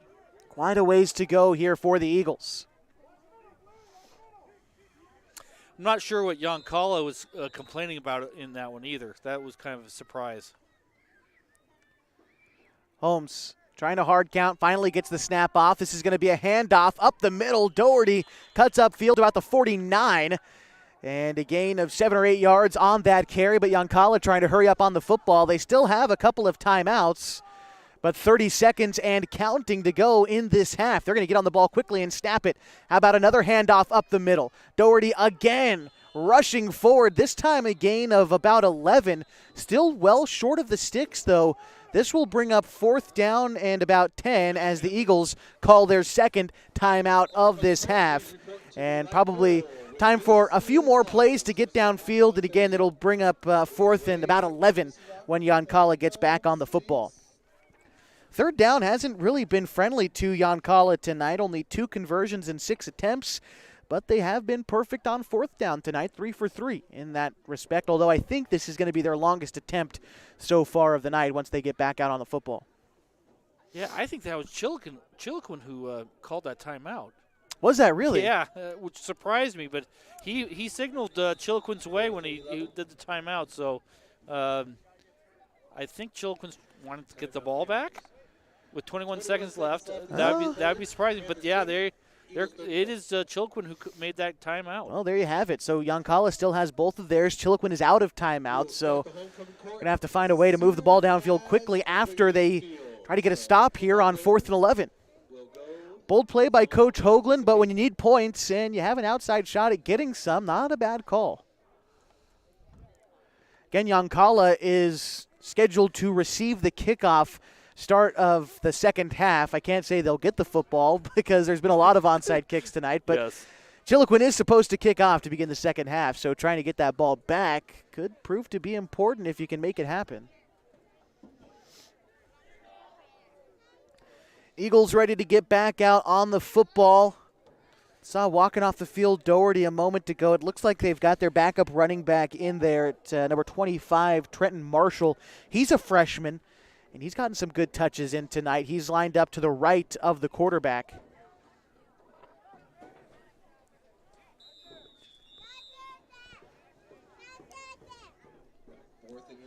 Here's 4th and 11 for Yoncalla.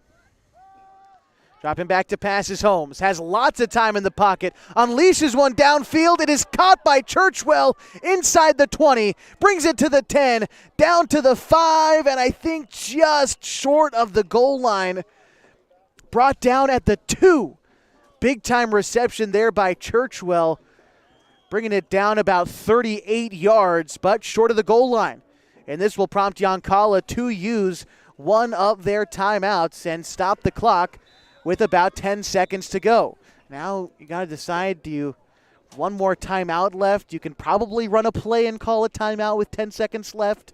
You could probably get that kickoff, although there's been 2 unsuccessful kicking attempts by Yoncalla, whether it's the extra point or the field goal. It hasn't panned out either time.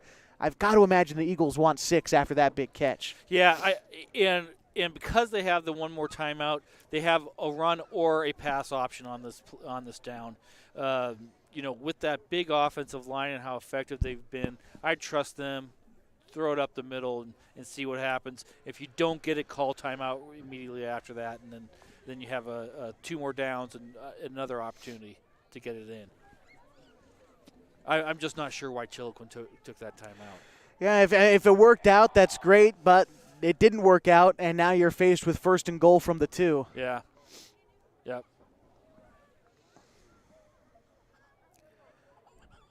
Team's getting back out on the football. And again, it looks like Marshall lined up to the right of the quarterback in the backfield, 2 wide receivers to the right as well. And again, 10 seconds left. Yoncalla still with 1 timeout left.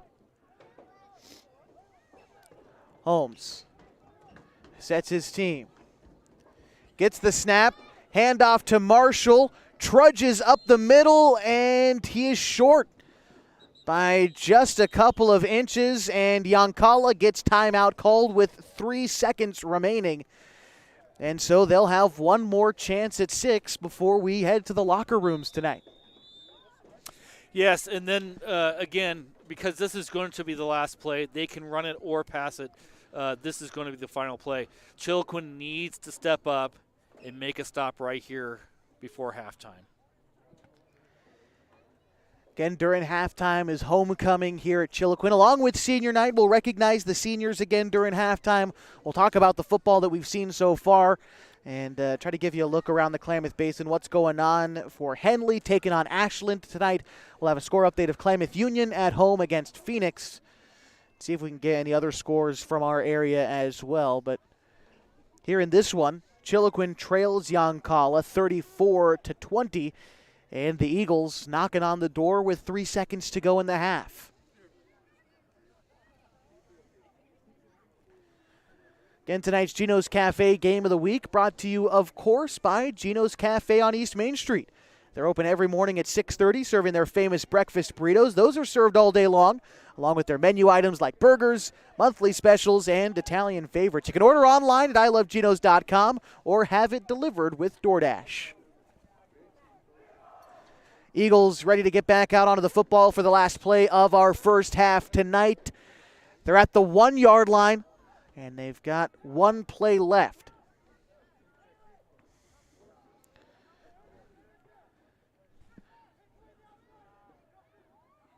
Churchwell in motion, going from left to right.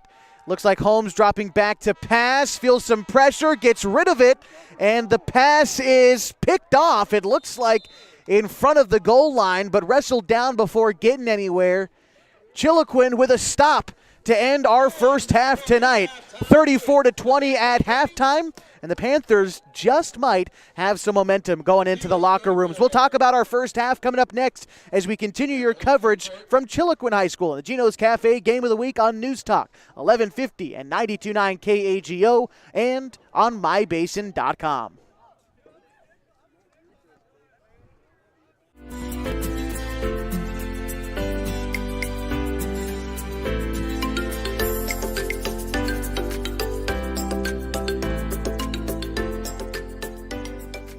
At mybasin.com, we bring you the power of local radio, The pace and reach of social media, and the excitement of local sports.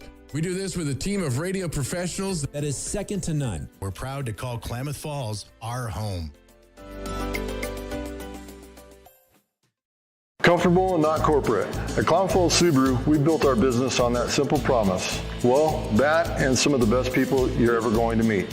Hi, I'm Rob Cedar, General Manager at Klamath Falls Subaru. Our 62 employees make it easy for us to live up to our comfortable, not corporate philosophy. Friendly faces, easy answers, straight talk, fairness, and exceptional service. These are the things you expect. These are the things that all of our people deliver. Our management team, sales pros, certified service and body shop techs, lot attendants, and detail experts are all 100% focused on you. Local people putting their friends and neighbors first. At Klamath Falls Subaru, that's the only way we do business. It's comfortable, not corporate. Our team members also spend hundreds of hours each year supporting local charities and events through the Subaru Love Promise. That's the kind of people they are. We're very proud of them. They're your friends, they're your neighbors, they're glad to know you, and they want you to be glad to know them too. I'm Rob, and this is what makes us comfortable, not corporate. Sports was kind of what defined me as a person. I loved to play every sport I could possibly play. The Abbeys was really the family stomping ground for all of our community. Saturday afternoon, soccer tournaments, we'd head over to Abbeys afterwards. And then when we got up into middle school, on our way home, we'd stop at Abbeys after basketball games. When I go home, I want to see two things when I drive through Winston. I want to see my Abbeys, and I want to see my high school. And those are the two memories that stick out the most to me.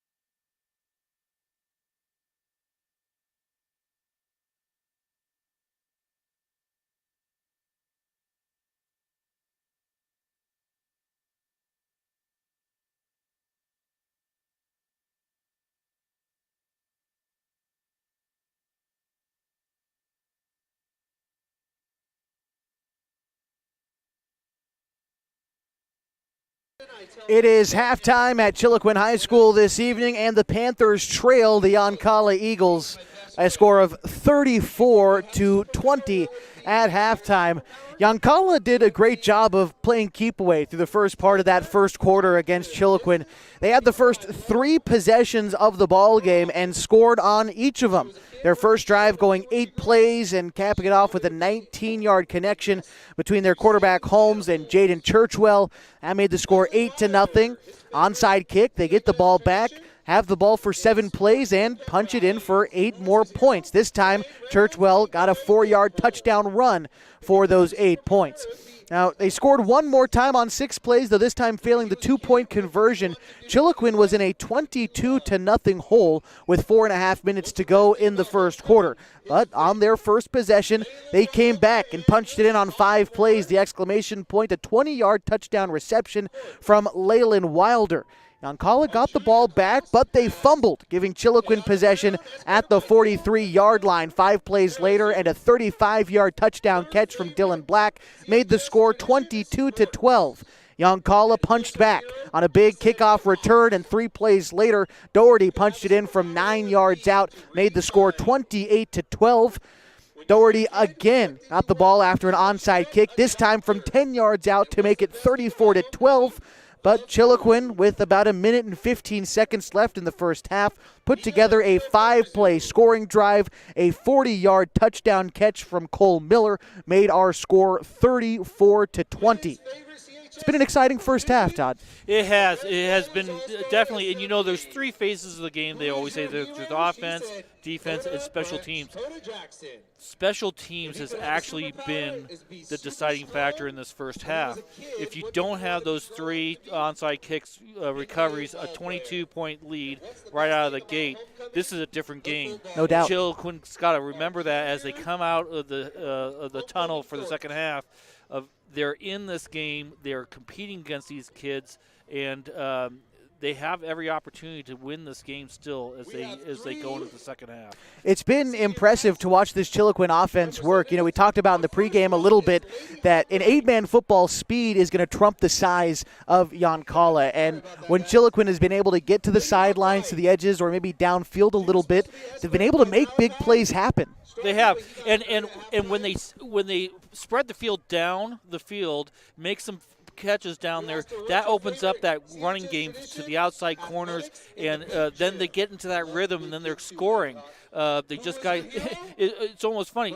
They almost need to be 3rd and 20 to be effective, unfortunately. But they're doing a great job.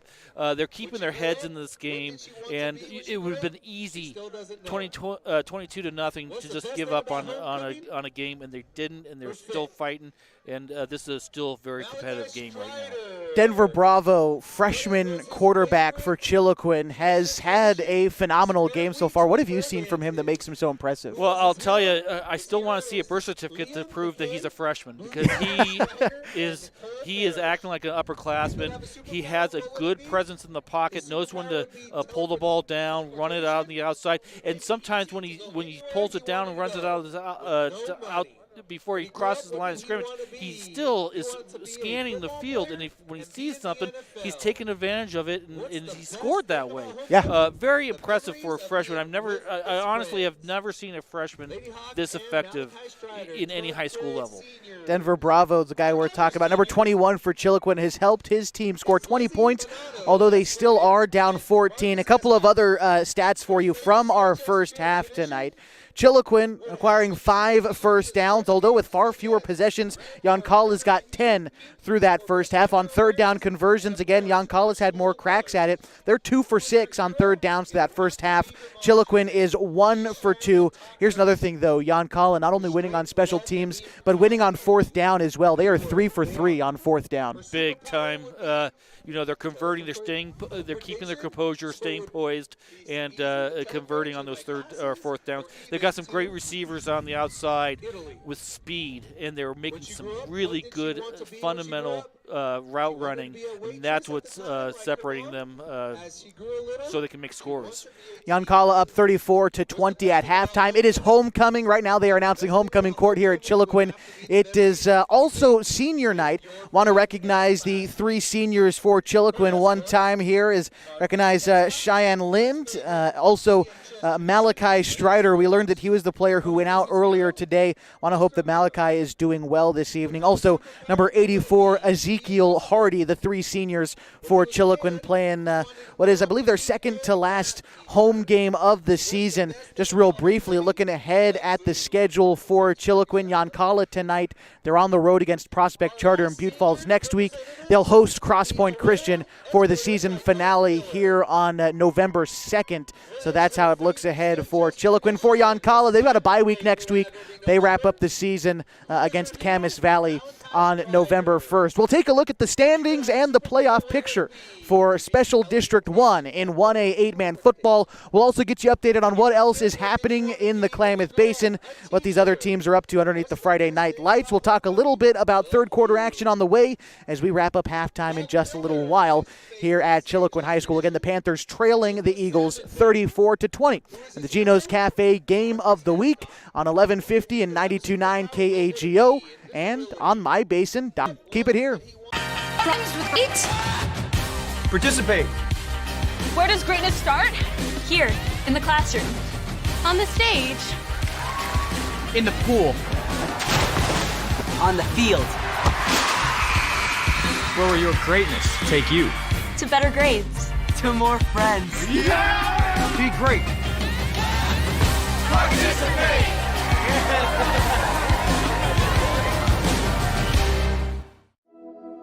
Threads. There are many threads that run through our region. There are churches and schools and little league teams that bring us together and bind us into communities. There are roads and cars.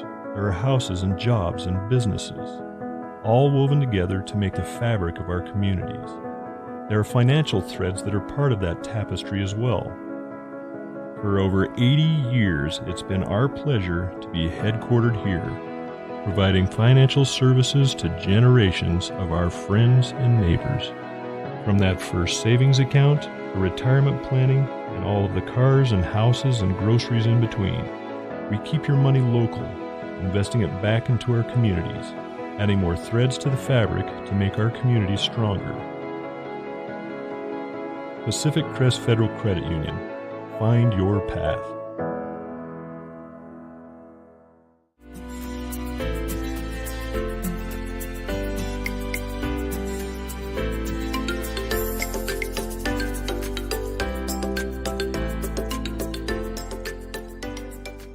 At MyBasin.com, we bring you the power of local radio. The pace and reach of social media.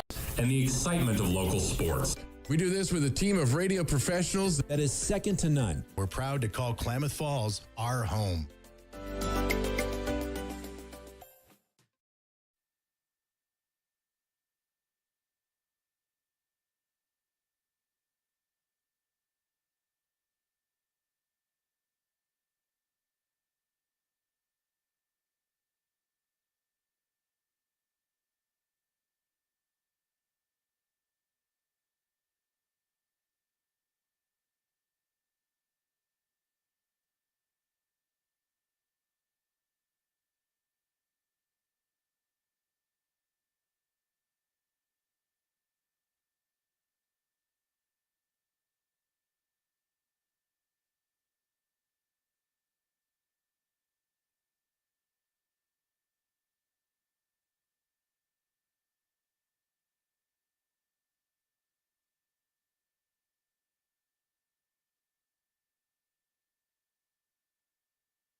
Back with you for halftime on the Geno's Cafe Game of the Week on News Talk 1150 and 92.9 KAGO and on mybasin.com. At halftime tonight, the Yoncalla Eagles lead the Chiloquin Panthers 34-20. This is a special District 1 showdown in 1A 8-man football. A couple of the other games going on this evening for that league. Cross Point Christian hosting Glendale tonight. North Douglas hosting Prospect Charter in Butte Falls.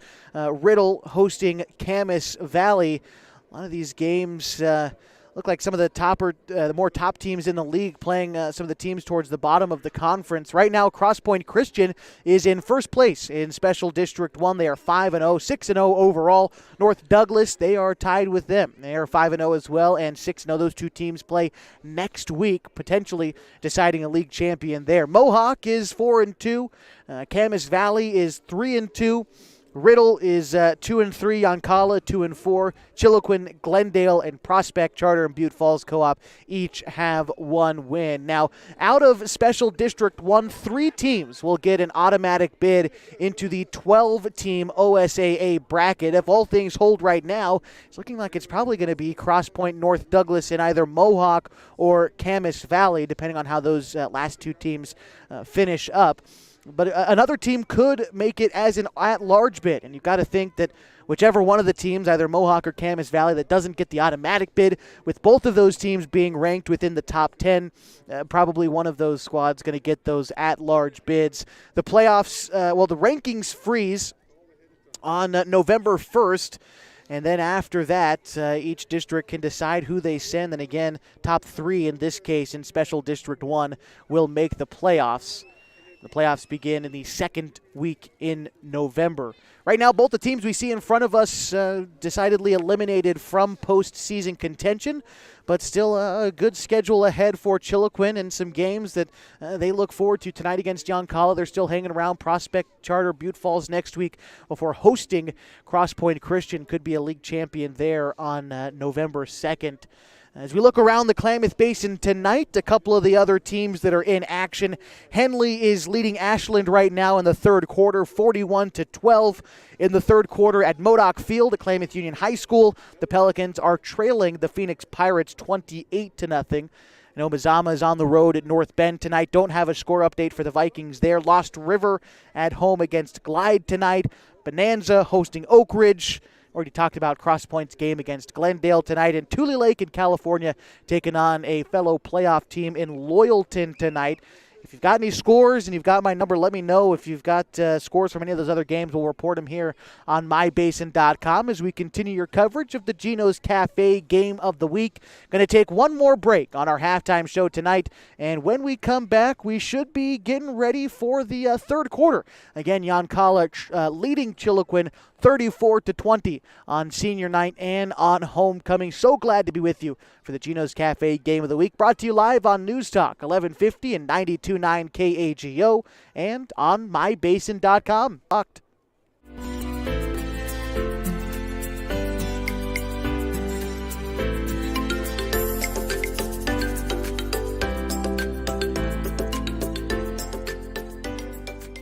At mybasin.com, we bring you the power of local radio, the pace and reach of social media, and the excitement of local sports.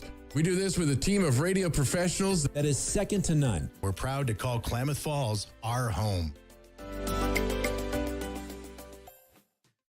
Comfortable and not corporate. At Klamath Falls Subaru, we built our business on that simple promise. Well, that and some of the best people you're ever going to meet. Hi, I'm Rob Cedar, General Manager at Klamath Falls Subaru. Our 62 employees make it easy for us to live up to our comfortable, not corporate philosophy. Friendly faces, easy answers, straight talk, fairness, and exceptional service. These are the things you expect. These are the things that all of our people deliver. Our management team, sales pros, certified service and body shop techs, lot attendants, and detail experts are all 100% focused on you. Local people putting their friends and neighbors first. At Klamath Falls Subaru, that's the only way we do business. It's comfortable, not corporate. Our team members also spend hundreds of hours each year supporting local charities and events through the Subaru Love Promise. That's the kind of people they are. We're very proud of them. They're your friends, they're your neighbors, They're glad to know you, and they want you to be glad to know them too. I'm Rob, and this is what makes us comfortable, not corporate. Sports was kind of what defined me as a person. I loved to play every sport I could possibly play. The Abbeys was really the family stomping ground for all of our community. Saturday afternoon, soccer tournaments, we'd head over to Abbeys afterwards. And then when we got up into middle school, on our way home, we'd stop at Abbeys after basketball games. When I go home, I want to see two things when I drive through Winston. I want to see my Abbeys, and I want to see my high school. And those are the two memories that stick out the most to me.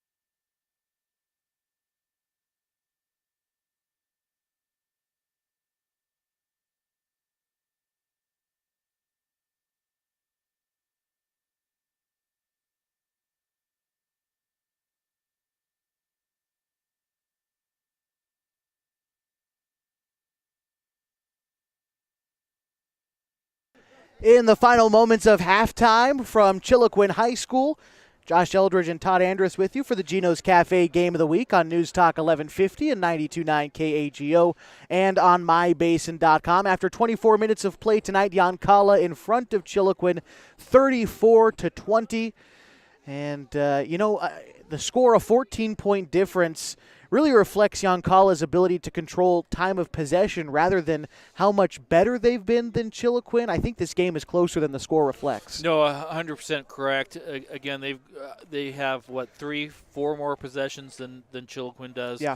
And that's really the difference. Chiloquin needs to make adjustments at halftime, especially on special teams, to make sure they keep the ball. And I still think turnovers in the second half could play a very critical role in who wins it. And if Chiloquin can get those turnovers and capitalize on them, they still have a good shot.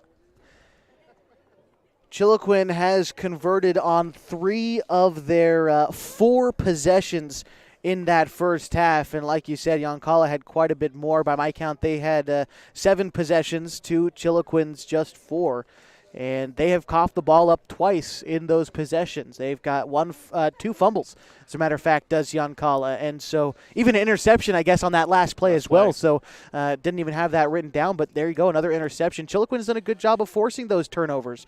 One of the things we talked about in pregame, Coach Hoagland talking about in their one win earlier in the season, he felt like his team finally played football, played some physical defense, were able to create some turnovers. In the beginning of the season, turnovers were an issue for Chiloquin. Didn't create many, although in the last 2 weeks they had 5, and they've got 3 more tonight.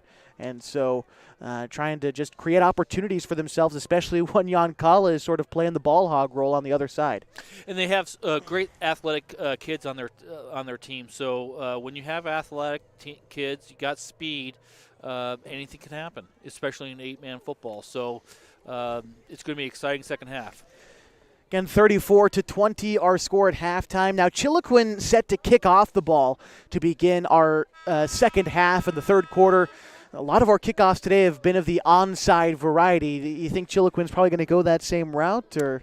I think, what would be perfect is if they can get it straight down the line, just 10, 12 yards, and get some speed in there. They may be able to recover it. Their onside kicks have gone just a little bit too deep, and the speed's not catching up to it. And I think Yoncalla practices this a lot. Yeah. So they're effective on the onside and the recovery of the onside. So, but I don't think I'd kick it deep because that receiver has way too much speed, and he showed that on his only return tonight. Ian Holmes is the guy back there to receive for Yoncalla. He did return a ball about 70 yards, not for a score, but inside the red zone for sure. Chiloquin's going to go for the onside kick. Rolled perfectly into the hands of Churchwell. He has some room to try to take it back. Past the 50 to the 40, now to the 30, racing to the end zone. 20, 10, 5, touchdown Yoncalla on the opening kickoff of the third quarter. Special teams is the critical factor in this game tonight, and Yoncalla just did it again. Yoncalla now up 40-20 over Chiloquin on the opening play of the half. That is their 8th score of the evening. And they've been unsuccessful trying to kick it through the uprights tonight. We'll see if they try to punch it in for 2.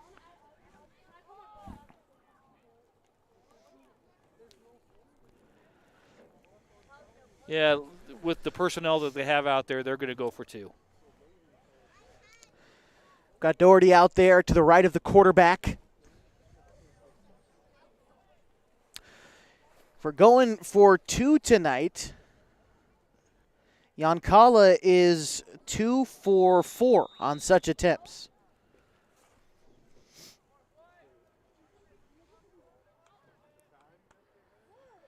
This is going to be a handoff. Looked like it popped loose near the goal line. Chiloquin is going to pick it up, but the play is called dead once that fumble occurs. And so coming up empty, and Yoncalla leads 40-20. 11:50 to go in the third quarter. We'll keep it right here for this brief timeout. Again, no drive needed. It was a kickoff return for Jaden Churchwell, the All-State honorable mention from last year. Won a high jump state champion, and he's left his mark on this game, including that kickoff return, his 3rd touchdown of the night. He's caught one, he's rushed one in, and he returned it for a kickoff just moments ago. His team is up by 20. Yeah, and he's not just fast, he's quick. So he gets his speed, he gets up and going into that speed very quickly. Very effective player. I would love to see him on track. I just would love to see that kid run the 100 and 200 because quickness and speed, I'm sure he's very effective in those events. Yoncalla to kick it off now, although, again, just like we talked about, have often gone to the onside kick. They had the first 3 possessions of the ball game just by getting that onside kick. They also had back-to-back possessions to begin the second quarter as well. We'll see where they go, lined up for the kickoff right now. There it is, rolls to about the 50, kicks off the boot of the Chiloquin player, and once again recovered by the Eagles. Well, that ball didn't make it 10 yards, but it was touched by Chiloquin first, so no penalty flag on that play. Yoncalla is going to get it in their own territory and about the 45. Yeah, it just hit off the kid's knee, and it bounced right back into Yoncalla's players, and it was an easy recovery for him.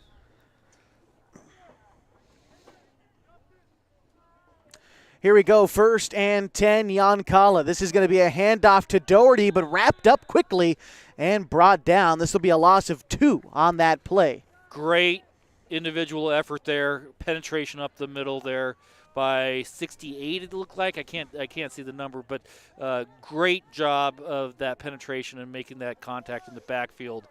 That play had no chance. Could be the sophomore Rain Wright. He's 60 out there. 60, I think that's probably it. Be 2nd and 13 for Yoncalla now at the 42-yard line. Yard to gain on the other side of midfield, the 45. High snap controlled by Holmes. Lots of time in the pocket. Looks over the middle of the field, but the pass incomplete. Intended target Jaden Churchwell, but just overthrew him. Brings up 3rd and very long. Very good coverage there by Chiloquin. They had him covered under and over the top. That would have had to be a perfect throw. And even with that, I don't think it would get completed. So good job in that coverage on that play for Chiloquin. Yoncalla faced with 3rd and 13. So far on 3rd down tonight, they are 2 for 6. And a long attempt at it here. They've been behind the sticks a couple of times tonight. Holmes calls for the snap and drops back into the pocket. Looks to the near side. That pass is caught by Hilbin. He gets the first down and blows past the 40. Now to the 30. Inside the 25 and brought out at about the 22-yard line. Very effective. You've been throwing it to the two receivers on the right-hand side all night. Snuck out the tight end on that play, out into the flat. Big gain. It's Mason Hilbun on the catch there, senior, 6'2", about a 23-yard catch on that reception. Flips the field and puts Yoncalla at the Chiloquin 23-yard line. 1st and 10. Looks to be a handoff to Doherty, going along the right side of the line. He stood up and knocked down, but not before gaining about 6 yards on the play. Big hit by Chiloquin on that, but still gained 4 or 5, 6 yards on that play. Here in the third quarter, about 10.5 remaining, and Yoncalla driving. They lead Chiloquin by 20.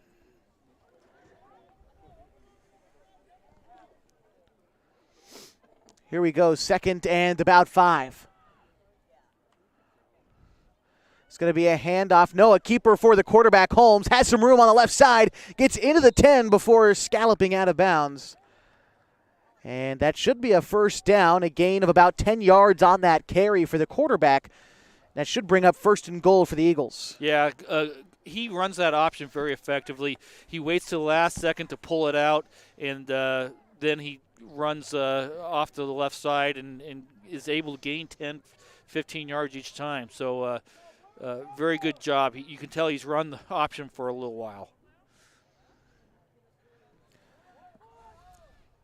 Marshall in the backfield with the quarterback, Holmes. Takes the snap, looks right, and drops it into the end zone for Mason Hilbun, and a Yoncalla touchdown from 10 yards out. That makes the score 46-20 in favor of the Eagles. Yeah, they're so focused on those two receivers, have done an effective job all night, and that tight end on the opposite side just snuck right behind the linebackers, little drop pass over the line, and you get us for a score.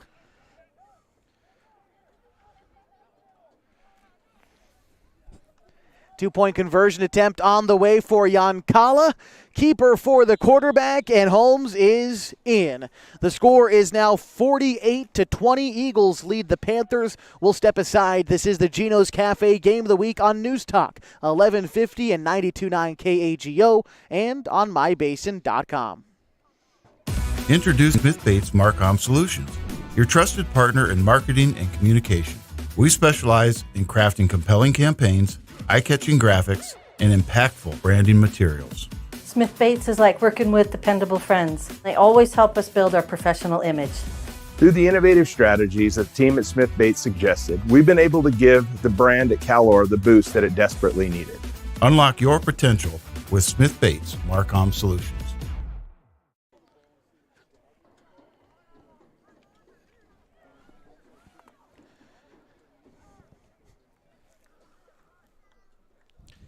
Yeah, this is the first time I've seen Chiloquin kind of drop their heads a little bit. 48-20 here for the Geno's Cafe Game of the Week on News Talk, 1150, 92.9 KAGO. The score 48-20, Yoncalla leads Chiloquin. And faced again with another Yoncalla onside kick. It looks like they're gearing up for it. It's what they've been after most of the night. We'll see if they do it again, and this time a normal kickoff. Leyland Wilder going to field it at about the 25, brings it up to the 30, has some room to the 35, brought down past the 40. Good return for Leyland Wilder, and the Panthers get fair possession at about the 40-yard line, maybe the 41. Yeah, good kickoff return. Probably surprised them that it went past the front line there, but did a good job bringing it upfield and weaved in and out for an extra 5, 6, 7 yards there. So good job. It's officially marked at the 42-yard line. Chiloquin takes over, trailing by 28 points. And with 9:42 to go in the third quarter, I have to start converting on some of these drives, although Chiloquin on offense has looked good. Again, 3 of their 4 drives they have scored on. And here comes the offense again, led by the freshman Denver Bravo. Bravo takes the snap, looks to be a pitch to Wilder, goes left, Gets past some defender, comes back to the near side and has some room. Past midfield to the 45, brought down at the 43-yard line. That's a gain of nearly 15 yards and a first down for Chiloquin. Yeah, great vision by the back there. He took it to the left-hand side. That closed down, but he saw a gap to the right, took it up, and ran for 15. 1st and 10 Panthers, now in Yoncalla territory, driving east. And they're at the 43-yard line.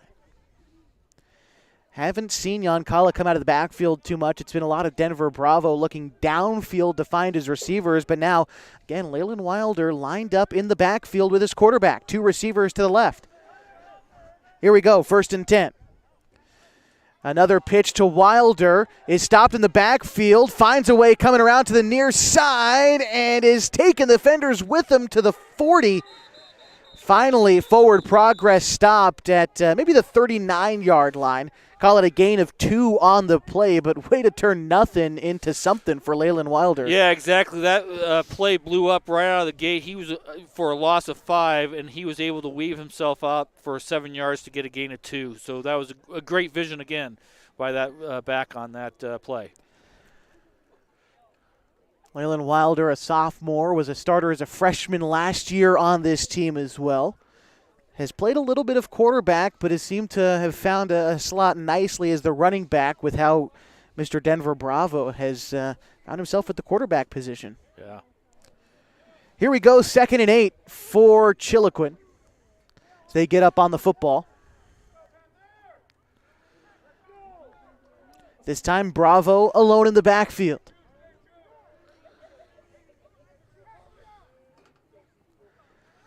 Fumble snap. Bravo picks it up. He's going to take it himself upfield. He's going to get the first down and then some. Up past the 30, down near the 25, and a near 20-yard carry for the freshman quarterback. Yeah, great composure. We've said that before tonight with Bravo. You know, he fumbled the snap a little bit, but picked it up, kept his composure, saw a little gap on the left-hand side, still kept his eyes downfield for an opportunity downfield, but then eventually had to tuck it and run for a first down. Brought it inside the 25 to about the 23-yard line. It is 1st and 10 for the Panthers. After a good run there by their quarterback, taking their time getting up on the ball. And here we go. This time it looks like he's got a man back there with him. Bravo takes the snap. It's a pitch to his man. Got around the defender and finally wrestled down back to the original line of scrimmage.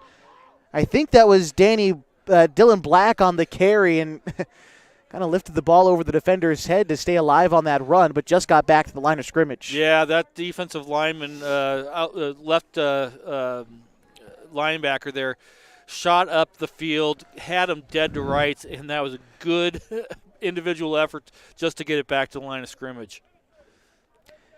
5th play of this drive coming up. Chiloquin taking their time. This will be the 5th play in 3 minutes for the Panthers. There's about 6.5 to go in this 3rd quarter. Right now, Chiloquin trailing the Eagles 48-20. It's 2nd down and 10. Bravo feeling pressure in the pocket, rolls out to his left, looks downfield to the end zone, and it is caught. Another touchdown for the Panthers. That looked to be another reception for Cole Miller. And a bomb from near 20 yards out. And Chiloquin back in this game, now 48-26. Let me tell you how impressive that play was. Pressure from the right-hand side. He has to roll to his left, his weak side. He squares his shoulders up to make a 30-plus yard pass to the back of the end zone for a touchdown. That is extremely impressive. I'll tell you, he's Mahomes-like. He's dancing around. He really is. He's dancing around back there, and he's able to find just enough room to get that pass off. Truly impressive. Here's Chiloquin going for 2. Fakes a pitch left. Is going to throw it into the end zone, and that one is caught. Cole Miller with the 2-point conversion catch. And that play could have gone about 3 different ways. Looked like a handoff, play action, maybe a quarterback keeper. He finally got rid of it. Yeah. That's an impressive play. And I think he had someone on his back when he threw the ball. So that was a very effective play. And wow. Chiloquin trims the Yoncalla lead to 20. They're down 48-28 with 6:17 to go in the third quarter. We'll stick with you through this break and remind you that tonight's broadcast on mybasin.com is brought to you in part by Les Schwab Tires.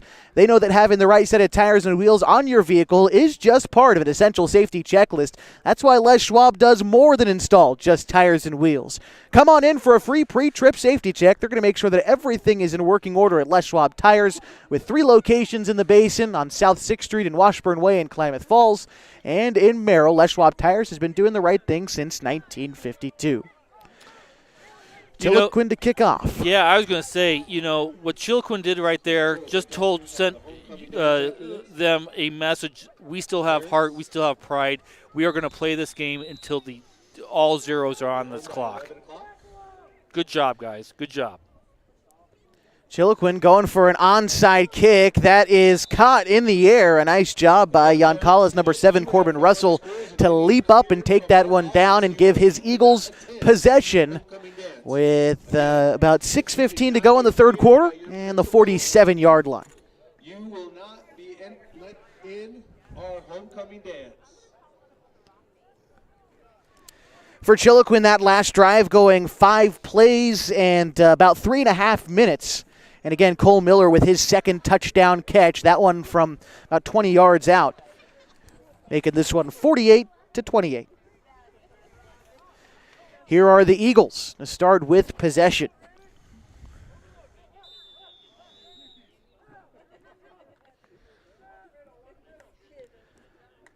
Holmes takes him 3 times to call for that snap. Looks to the flat. That pass is caught at the 50. Brought up to the 40. Now to the 30. Down to the 25. And a big-time catch for Yoncalla brings them way downfield. Yeah, that pass kind of hung a little bit. The corner saw an opportunity maybe to go get that. Jumped it just out of his reach. And once that happens, that receiver has a lot of room to make a big play. About a 30-yard reception there on the far side. I think that was Gabe Rosen, the junior, who made that catch. He's going to head to the sideline after making that catch. But a big-time reception to go deep into Chiloquin territory. Now at about the 24-yard line, 1st and 10.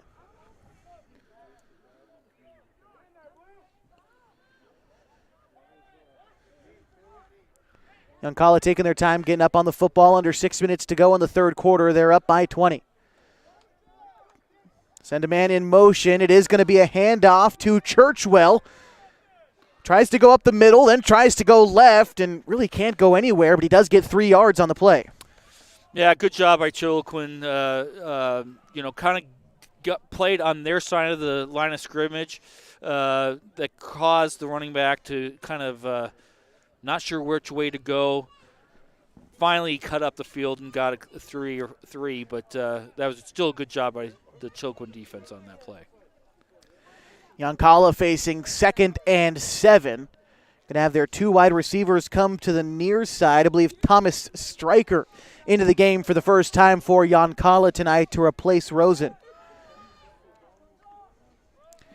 Here we go with Holmes. Sending Churchwell in motion again. This is going to be a pitch to Churchwell going right.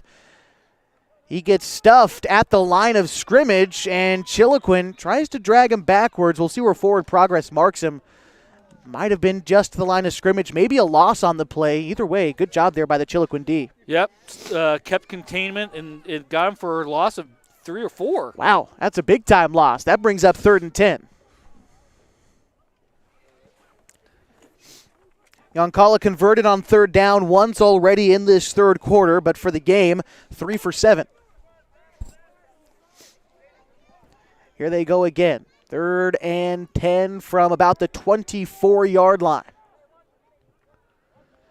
Got Rosen back in the game, the receiver to the near side. Holmes takes the snap. He's going to look in the flats, but nobody is there for it. Looks like Rosen went upfield, and Churchwell fell back a little bit, maybe too much for that screen pass. And that brings up 4th and long. Yeah, he threw to a spot, not to a player. And the player was a little bit farther back and incomplete. 4th down, they're going to go for it. That's what they've been doing all night. Yep.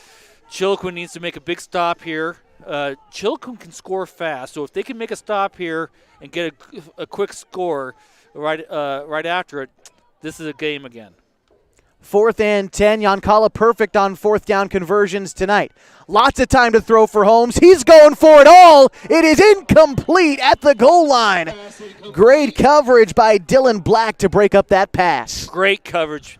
He was out there on an island by himself and went up there and knocked it down. Tried to intercept it, but it was better that he knocked it down. And now turnover on downs. Now let's go, Chiloquin. Let's get a good drive in there and score this.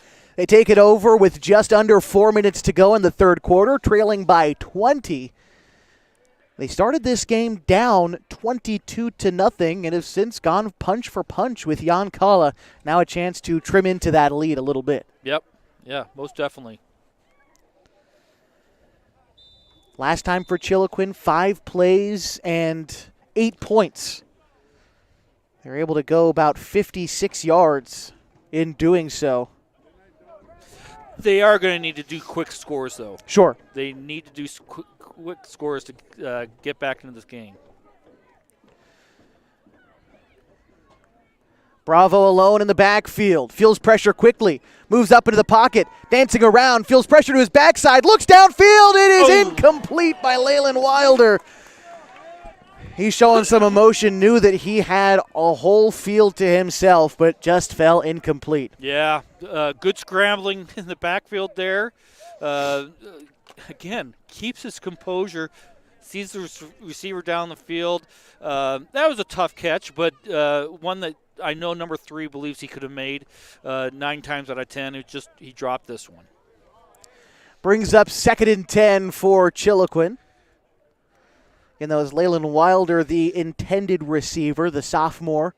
But he'll get another chance here, probably in a few plays, one of the marquee pieces of this offense. Typically lines up in the backfield. Here he is in the slot with Bravo alone in the gun.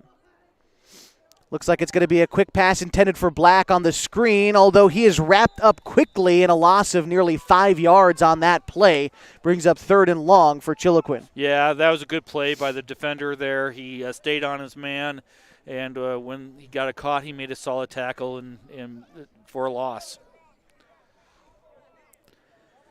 3rd down and about 14 to go. Chiloquin has them where they want them. That's what we talked about. They go for those big plays downfield. We'll see if they uncork one here. Here we go. The Panthers up on the football, 3rd and long. On 3rd down attempts tonight, they are only 1 for 2. Haven't been faced with it all that often. But here they are late in the 3rd quarter. Bravo alone in the backfield. Calls for the snap. Moves to his right. Looks over the middle of the field. The pass is incomplete. The intended target was Dylan Black. Almost picked off, though, by, I believe, Holmes. But incomplete. Now Chiloquin has a decision to make. 4th and long. Late in the game. Down by multiple scores. But you're also deep in your own territory. You got to keep going. You got to keep going at this point in the game. You got a young team there. The coach has got to send belief to him. Yeah. And that's what he's doing right now. He's giving him an opportunity. That's Bravo giving the play to his team. It's going to be 4th and 14. Yard to gain is the 34-yard line. Here they go from the 20. Bravo looks to his right, feels pressure. Feels lots of pressure to his left, is not going to be able to get rid of it in time. The ball popped loose. It was fallen on by Yoncalla. We're going to see if they give him the incomplete pass or the fumble. It looks like it's just going to be incomplete. It seems that's what the Whitecap is signaling. Regardless, a turnover on downs, and Yoncalla takes it deep into Panther territory.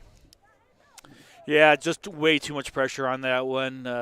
Didn't give him enough time to, you know, he's made some amazing plays to buy himself time and get the ball down the field. That time, they just was too many white shirts on him, and good effort, but just wasn't able to make the play.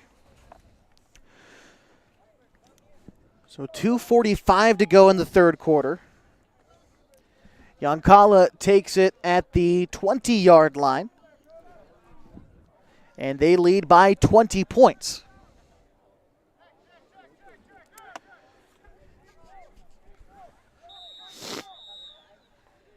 Eagles have been efficient in this part of the ball field tonight.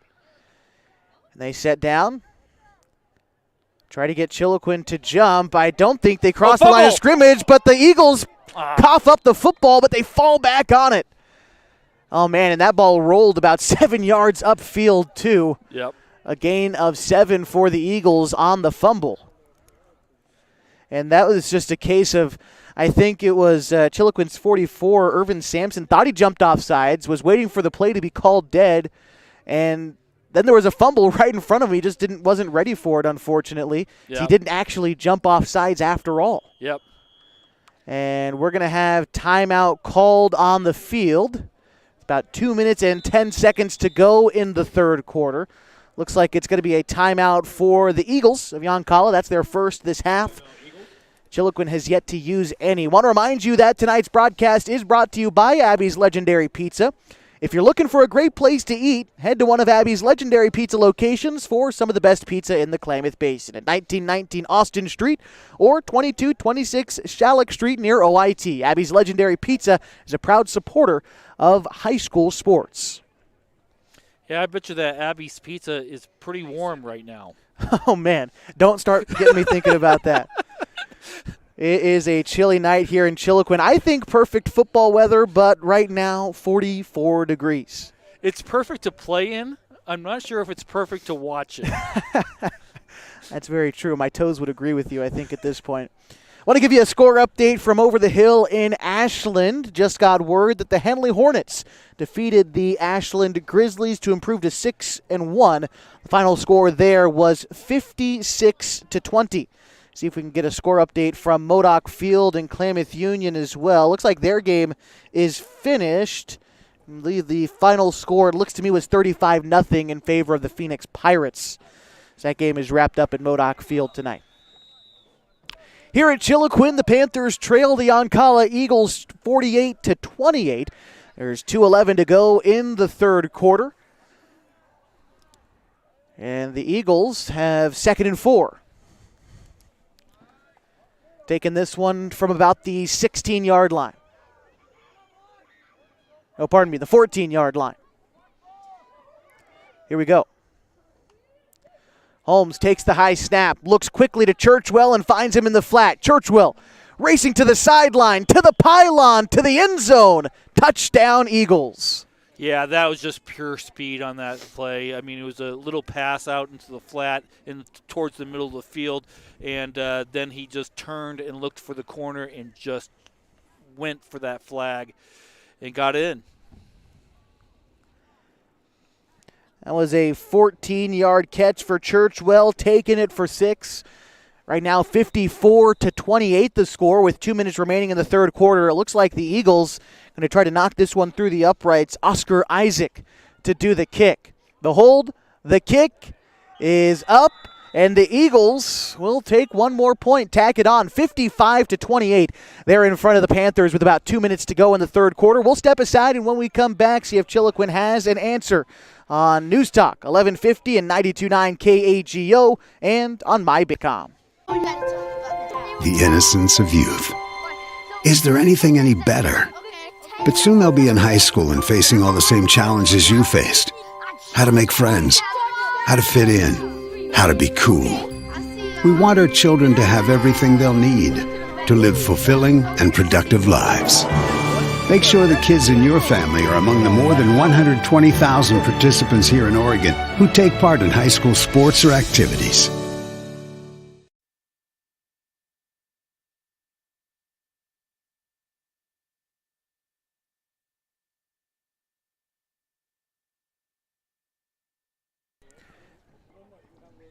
55-28 the score here in Chiloquin as the Panthers trail the Yoncalla Eagles with about 2 minutes to go in the third quarter. Yoncalla up big. They've gone to the onside kick multiple times tonight, although last time it was a fair game, just a straightaway kickoff to the Panthers. See if, with the lead the way it is now, if they decide to do that once more.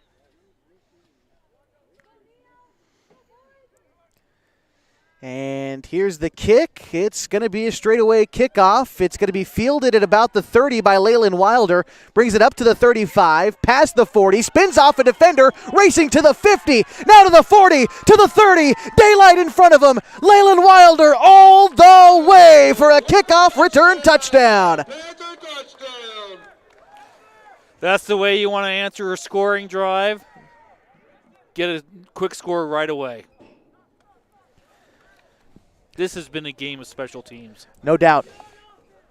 55-34 the score. Chiloquin scoring 6 there. Leyland Wilder for his third kickoff return touchdown of the season. And Chiloquin, chance to try to make it a 19-point game if they're able to convert for 2 here.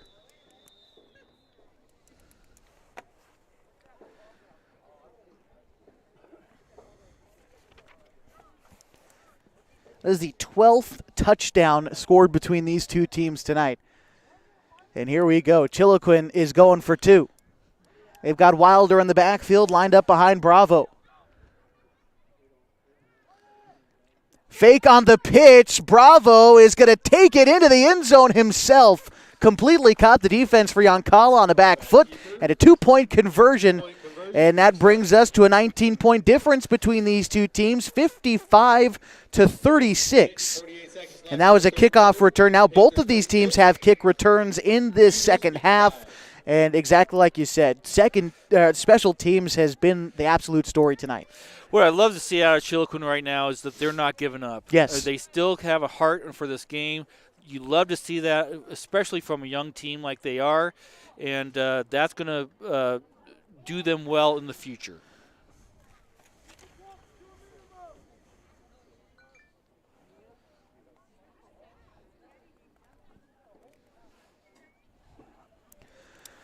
Again, 55-36 our score. Under 2 minutes to go now in the third quarter. And Chiloquin is some time here and the kickoff. They've got one onside kick recovery so far. And the guys from Yoncalla not on the ball yet for special teams. But it could get a little fancy here. Yeah, I'll tell you, from the coach from Yoncalla, I think what he's frustrated about is that they've had them. And, now you got to put them away. And Chiloquin's not allowing them to do that. That ball is falling on at about the 44-yard line. The Eagles come away with it again.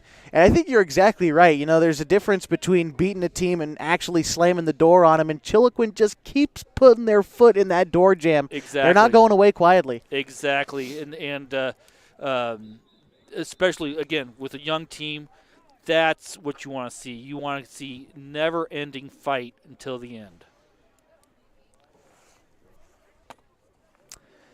Talked about the youth of this Chiloquin ball club. It's senior night. They've only got 3 seniors, and you compare that with 9 freshmen.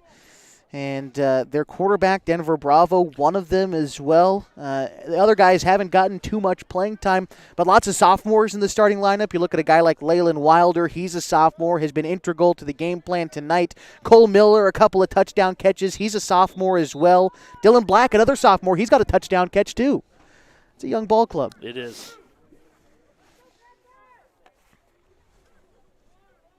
First and 10 Eagles in their own territory at the 44.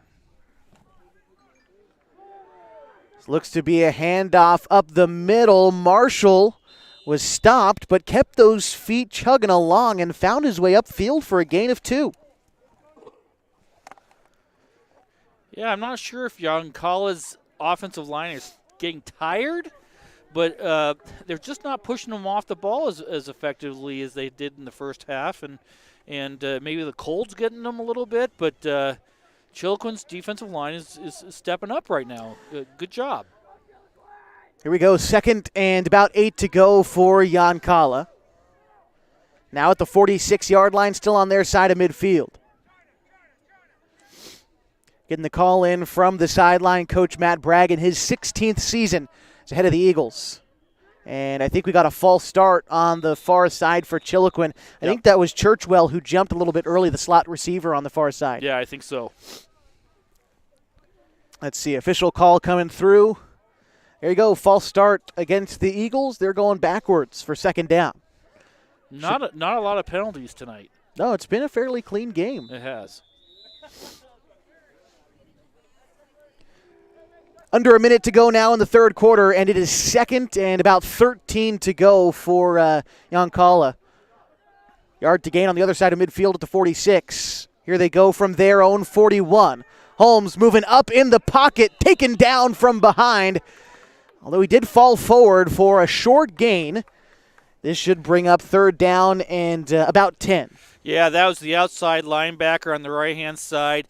He made penetration, but he overran the play, but he went up the middle to follow that quarterback up the middle and made the tackle. That was never give up, and good job by number 11 there. Yoncalla here on 3rd down, 3 for 8 on such attempts tonight. Here in the 2nd half, they're 1 for 2. And that will be the end of the 3rd quarter before we see Yoncalla on 3rd down. Right now, after 3 quarters, Yoncalla leads this one 55-36. This is the Geno's Cafe Game of the Week on News Talk, 1150, 92.9 KAGO, mybasin.com.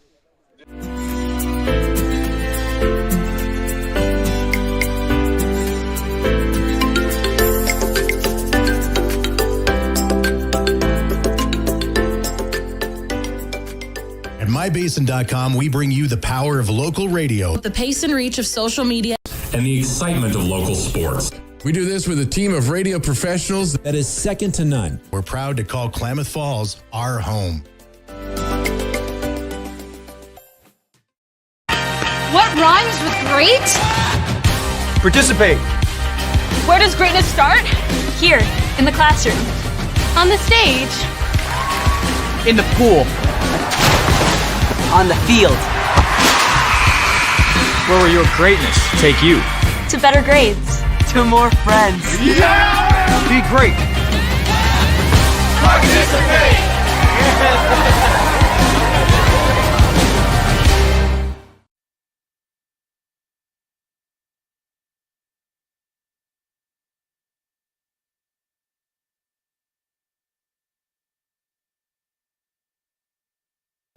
Back with you for 4th quarter action from Chiloquin High School tonight. The Panthers, home team, trailing Yoncalla 55-36.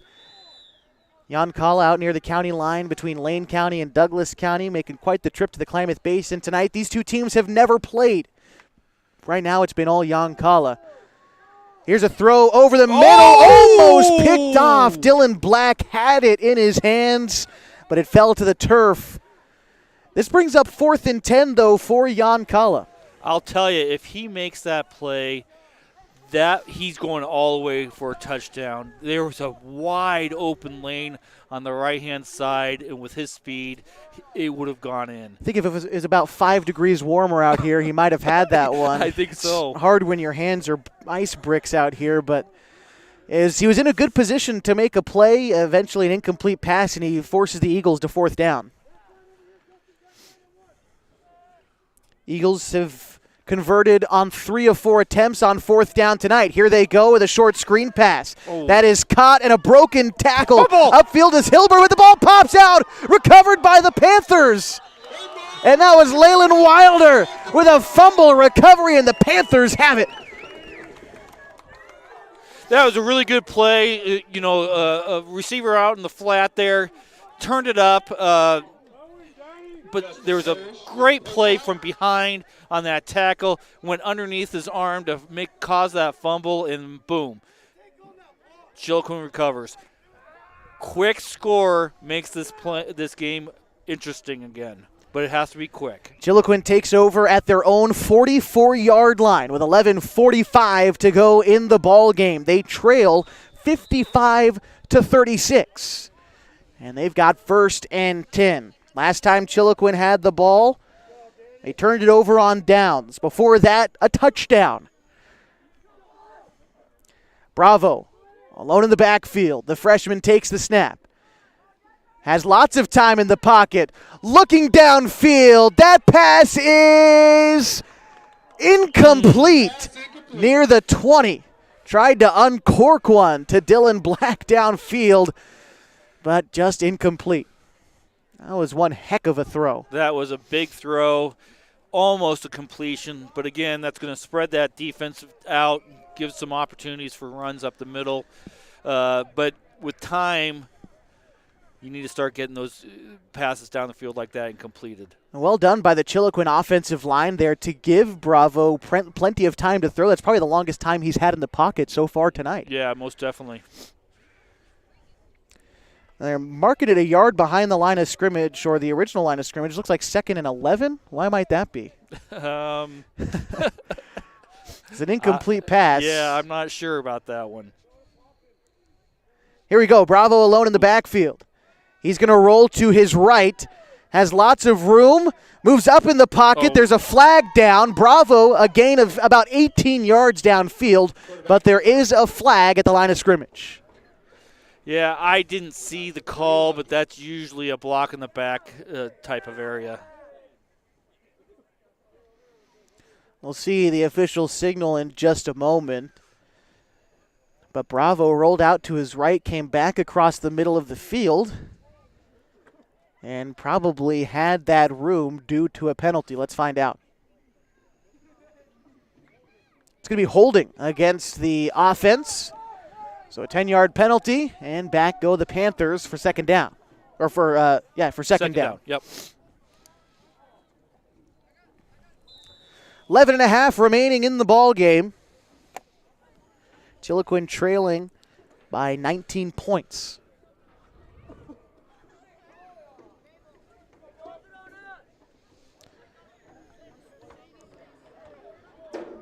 It is 2nd and 20. Yard to gain is the 48. On the other side of midfield, this ball being snapped from the 33.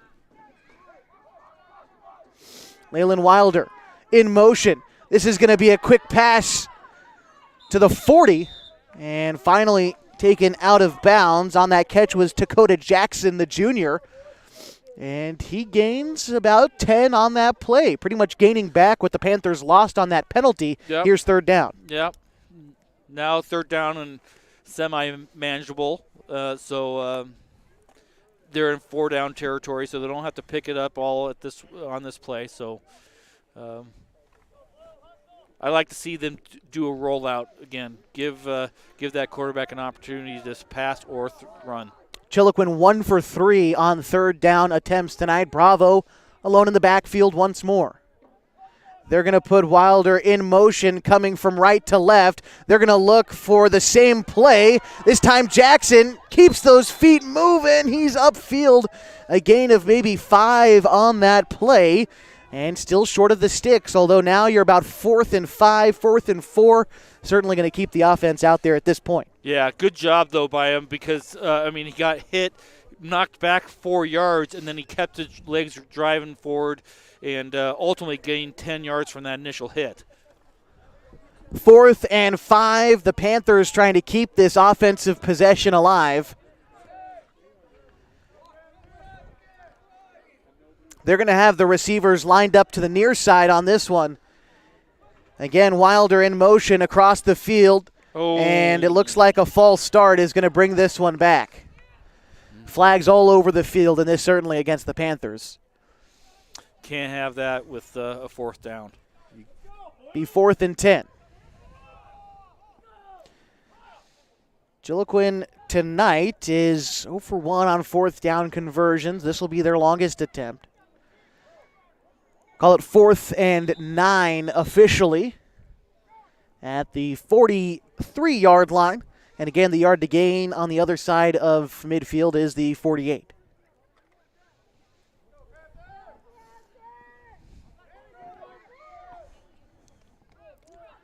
Same formation for the Panthers coming out. Same Wilder in motion. Bravo, time in the pocket, over the middle of the field. It is broken up. A fine pass coverage. I believe that was Jaden Churchwell playing a bit of safety on that coverage. And that's a turnover on downs, and the Eagles have got it in Panther territory. That was going to be a hard ball to catch, but he put it right in the honey bucket and right in his hands, but it was over the shoulder, and again, especially for a high school student to make that catch is extremely difficult, but came close of making that play. Eagles take over with a 19-point lead, 55-36. They'll have it 1st and 10 in Chiloquin territory on the Panther 43-yard line. High snap and a handoff. The ball pops loose, and the Panthers fall on it. Big break there for Chiloquin, and on that fumble recovery, that was Denver Bravo, the freshman quarterback, playing some linebacker and coming up with the turnover. Yes. They've got to capitalize on this turnover. They've got to do it quickly. I've been saying that because of the point spread right now, but Chiloquin can score fast, and if they do, they might make this game a little interesting, especially for how much they're fumbling and turning the ball over. Another turnover.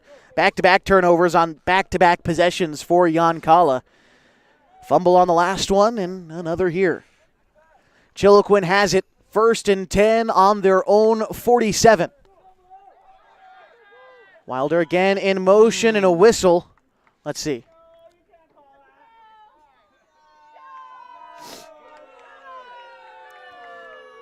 Let's see what the call is here. They're going to call false start on the Panthers, and this one going back 5 yards. Yeah, I know the crowd doesn't like that, but I think that was the right call. Well, home team never likes it called against them. That's how it goes, but here we go. 1st and 15.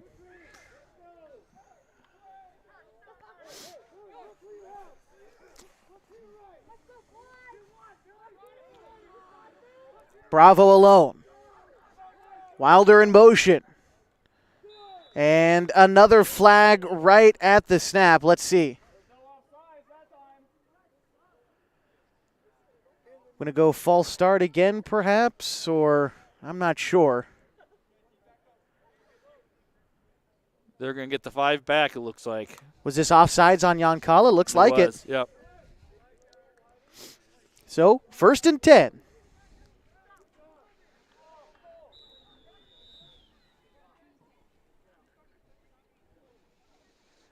And again, same formation coming out for the Panthers. They've liked this. They'll probably send Wilder in motion. And here he comes. Bravo feels pressure to his backside, moves up in the pocket, can't stay on his feet, but he does get back to the original line of scrimmage, and so should be 2nd and 10.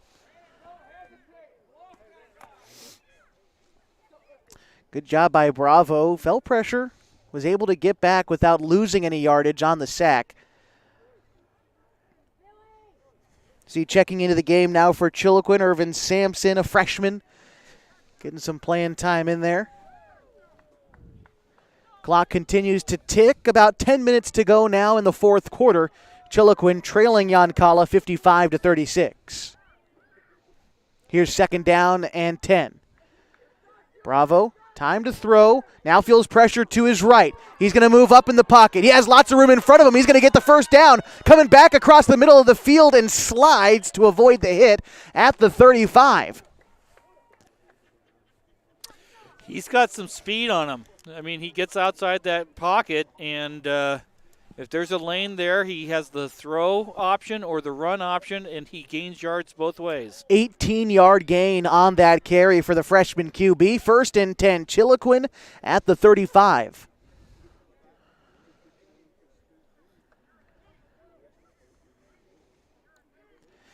And it looks like this time Wilder going to be lined up in the backfield with 2 receivers for Chiloquin on the near side. Wilder lined up to the right. Play action pass. They're going to go quick screen to the right side. Quickly tackled out of bounds, I believe was Dakota Johnson.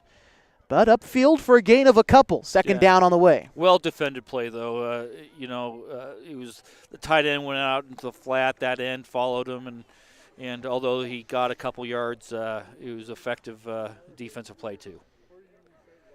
Second down and call it 8 yards to go for the Panthers. Looks like they've got Cole Miller coming back into the game. To the sideline comes Justin Parrish. And the Panthers up on the football for second down.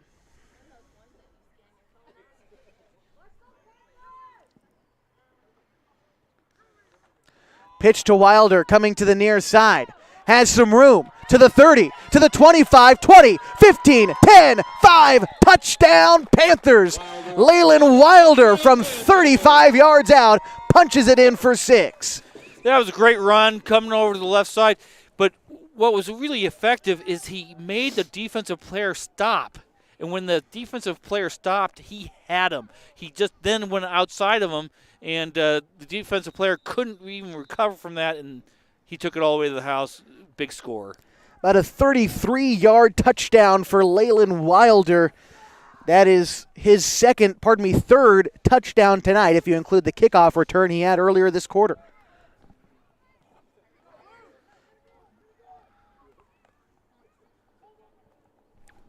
Chiloquin going for 2. Here they go. It's going to be a pass that is caught and in. Dylan Black on the catch, and Chiloquin makes this an 11-point ball game, 55-44, with 8.5 to go in the final quarter. We'll step aside, and when we come back, this game heating up in the final minutes. The Geno's Cafe Game of the Week on News Talk 1150 and 92.9 KAGO and mybasin.com. Thanks to Les Schwab Tires, I'm a confident backseat driver, but Mom's a little stressed about spending. Remember, deep breaths and watch your speed. Even though we're watching our wallets, Les Schwab is still watching out for our safety. So turn here. Roll into summer. Save up to $200 instantly on a wide selection of tires and wheels. Les Schwab Tires, doing the right thing since 1952. Exactly right.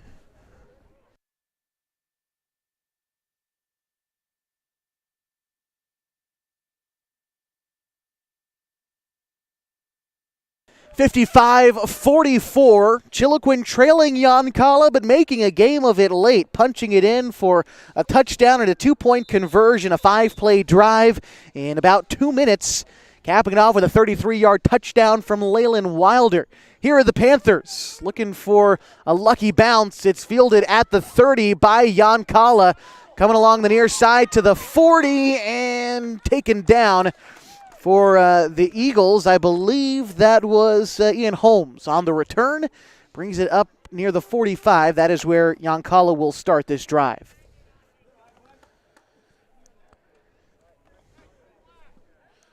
So I see Yoncalla trying to get the clock moving, running the ball a lot. I don't see them passing the ball. If Chiloquin can make strong stops and get the ball back, this could continue to be a very interesting game. 8.5 minutes left on the clock. That's a lot of clock to chew for the Eagles. Here they calling for the snap, dropping back to pass. Here's Holmes looking quickly. Oh! That pass is broken up and almost intercepted by Dylan Black on the far sideline. Had a great opportunity of it, but just drop into the turf, 2nd and 10. Ooh. Oh, that was close. Yeah. He jumped that route, and he had every right to do that. I mean, the quarterback really gave away what he was trying to do, jumped the route, and it was right in his hands. Just fell incomplete. Oh. Defensive plays like that, though, give you some juice when it's this cold outside. 2nd and 10. And here's the snap. This is going to be a handoff. That's going to be taken by Doherty, but hardly going anywhere. I think no gain on that play, 3rd and 10. We've got a flag on the field. We got that flag on the far side. Let's see what we've got. It might be offsides. It might have been a Chiloquin player who jumped. Let's see.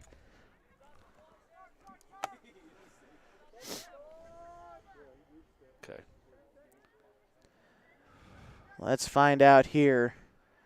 Our white cap ready to give the official signal unless they're getting ready to wave this flag off. Nope. Let's see. Offsides on Chiloquin. That's what we thought it looked like. The near end might have jumped offsides on that play. Moves it up 5 yards, and that brings up 2nd and 5. Tough call because they made a stop there. Yeah. But I think it was the right call. Certainly so. 2nd and 5, and now the clock ticking away. Yoncalla taking their time getting to the football, and expect to see some of this as we hit 7:45 to go in the ball game. Still a 2-score game. High snap, but Holmes takes it. Feels some pressure. He's wrapped up and taken down. A sack, and who else but Denver Bravo in on that sack. 3rd and long on the way. Yeah, great pressure by the Chiloquin defense. I've been very impressed with their defensive line coming back from earlier struggles, and they're making life really difficult for that quarterback.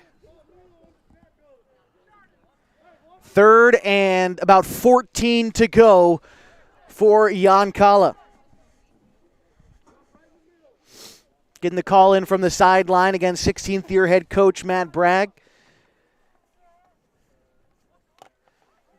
Setting the running back out wide.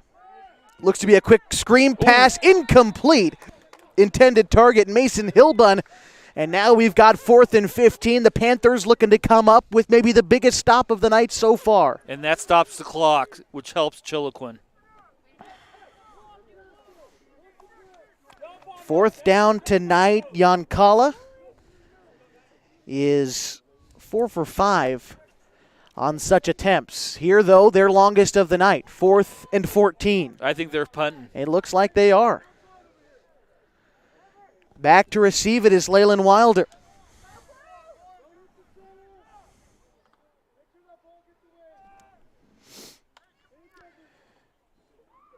Here's the kick. It's going to be fielded at the 30. No. Bounces off his chest and into the hands of Yoncalla. And recovering that one was Liam Doherty. Oh, a heartbreaking turn of events for the Panthers, giving Yoncalla the ball in Panther territory at about the 40. Yeah, Chiloquin's been so disciplined. Very rare turnovers all night. They finally get one, and that's probably going to be one of the costly ones for them. 1st and 10 for Yoncalla, again at the Chiloquin 40 now. Big time break for the Eagles. Now you've got to get another stop. They've done it once already, basically. You got to do it again. Here we go, 1st and 10. Man in motion is Churchwell. Plants himself behind the quarterback and then takes the handoff. Gets through the line, but brought down after a gain of 1. 2nd and 9 on the way for Yoncalla. But that clock continues to tick away, under 6.5 to go in the ball game. And 9 points separate these teams. It's 55 to 44. Pardon me, 11 points separate the teams.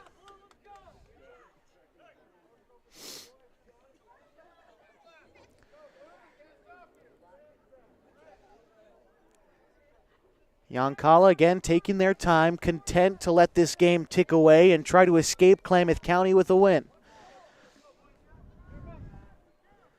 Here's Holmes calling for the snap. He's going to keep it himself. Bounces around the left side, but is stood up, taken down by a pack of Panthers right at the line of scrimmage. Maybe a loss of 1 on that play. And timeout is called by Chiloquin. That is their first of this half. They've got 2 remaining.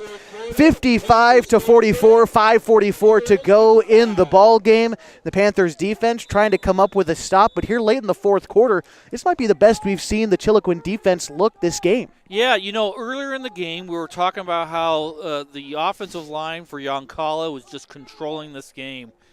That has disappeared over the last, the second half, basically.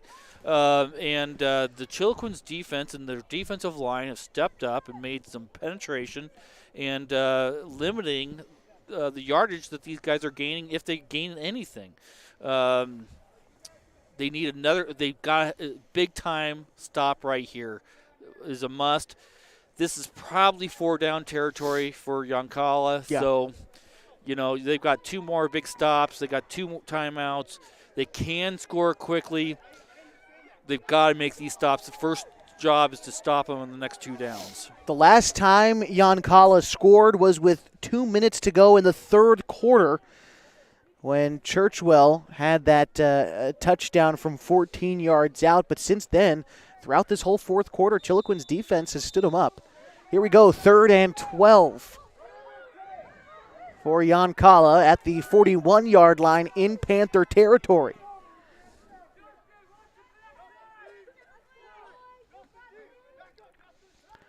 Two receivers to the near side. Holmes calls for the snap. Looks to his right. Now downfield. That pass incomplete. 4th and long on the way. And again, incomplete pass stops the clock.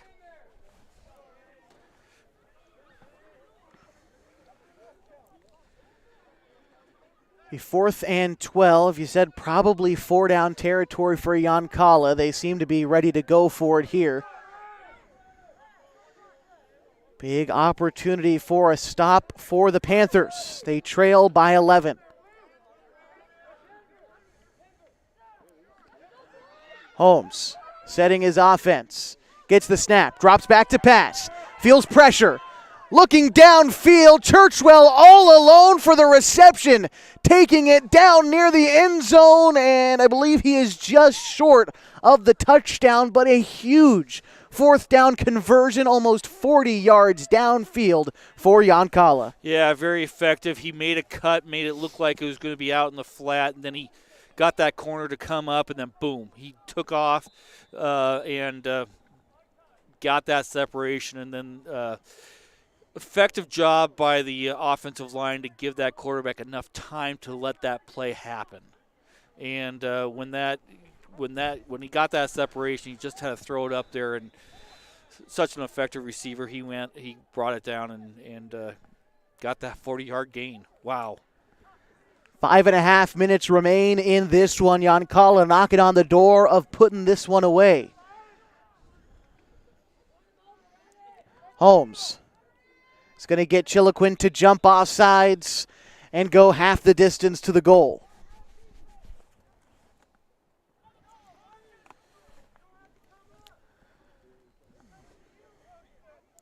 There you go. Offsides the call on the Panthers. Second time on this drive that's been the case. And half the distance to the goal looks to be about the 3-yard line. Here's Yoncalla.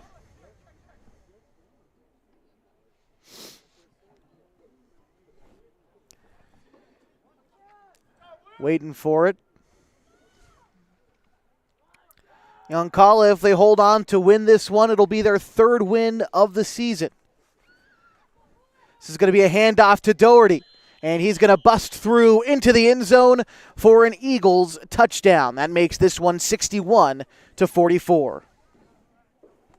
It's from about 3 or 4 yards out there from Doherty, and for him, that is his 4th touchdown tonight.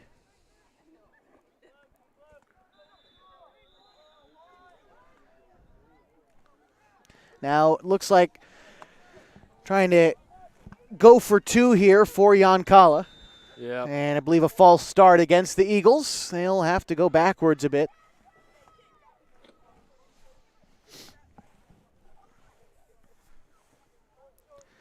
There it is, false start against the Eagles.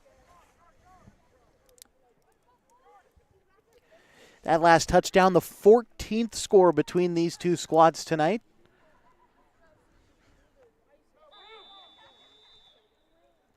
9 of those have been Yoncalla's. Now again, they are trying for 2 once more. Dropping back to pass, looking to the end zone. That one is intercepted in the end zone. So no 2-point conversion there. Yoncalla still leading 61-44 with just under 5 minutes to go in the ball game. This is the Geno's Cafe Game of the Week on News Talk, 1150 and 92.9 KAGO and mybasin.com. Sports was kind of what defined me as a person. I loved to play every sport I could possibly play. The Abbeys was really the family stomping ground for all of our community. Saturday afternoon, soccer tournaments, we'd head over to Abbeys afterwards. And then when we got up into middle school, on our way home, we'd stop at Abbeys after basketball games. When I go home, I want to see 2 things when I drive through Winston. I want to see my Abbeys, and I want to see my high school. And those are the 2 memories that stick out the most to me. Okay.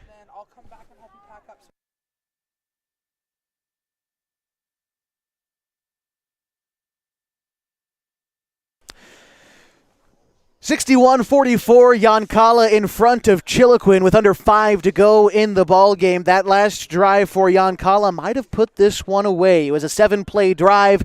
Took them about 3.5 minutes off the clock, capping it off with Doherty's 4th touchdown of the evening from 4 yards out. They don't convert on the 2-point conversion, but 61-44, and Chiloquin had them stopped. But unfortunately, a fumble on the punt return gave Yoncalla second life, and eventually the score. Here they go for the onside kick. A collision at the 40, but a flag. I think that might have been touched before that one was gotten 10 yards. I think he was touched about the 9-yard. Second time Yoncalla would have done that tonight, which should give the Panthers the football. Let's see.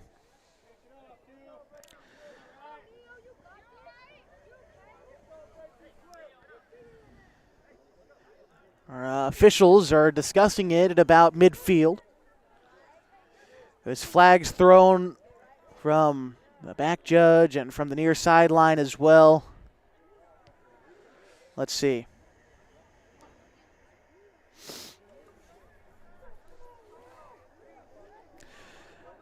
I'm not sure precisely exactly what there is to discuss out there. Well, I think there's 2 different flags on the play. I think there's early touching. I'm not sure what the other flag is for.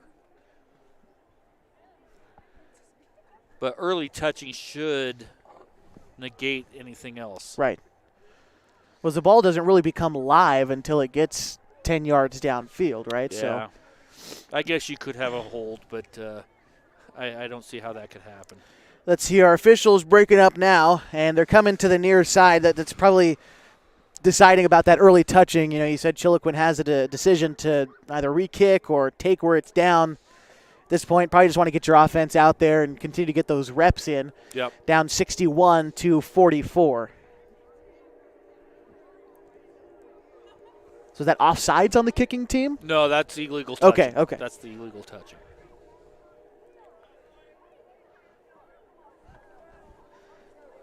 So then personal foul on Yoncalla. You know, it was a pretty nasty collision right there at the 50. I'm not surprised that flag comes out. Yeah, so there's going to gain 15 on that. So about a little under 5 minutes left. I guess if Chiloquin can score really quick, there still is a chance, but they've got to do it really quick. 15-point game. Oh, pardon me, 16-point game. And 1st and 10. Score 61-44. Bravo under center. Looks like it's going to be a handoff to Black. Comes to the near side, has a blocker, gets it up to the 30, cuts back across the middle of the field, and is down at around the 28-yard line. And a gain of about 6 or 7 yards on that carry.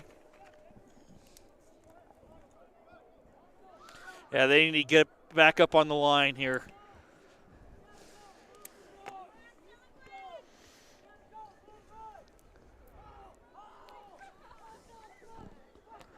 Second and 4 to go for Chiloquin. Bravo Going to hand it off again to Black on the near side. No, this is a keep off to Wilder. Goes across the entire field, and he's into the end zone. And a Panther touchdown. Scoring that one from about 28 yards out. And the Panthers trim the lead to 11.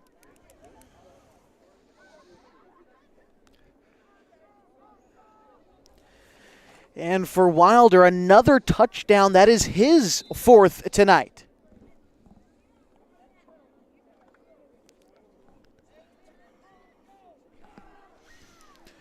Chiloquin trying to go for 2 and make it a 9-point game. 4 minutes to go.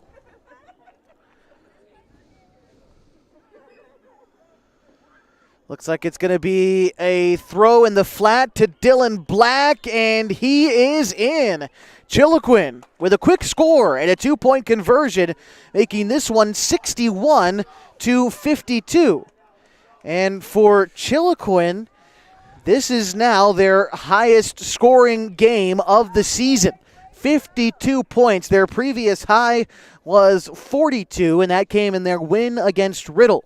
Tonight, their offense has been in rhythm, and it's showing on the scoreboard. Yeah, most definitely.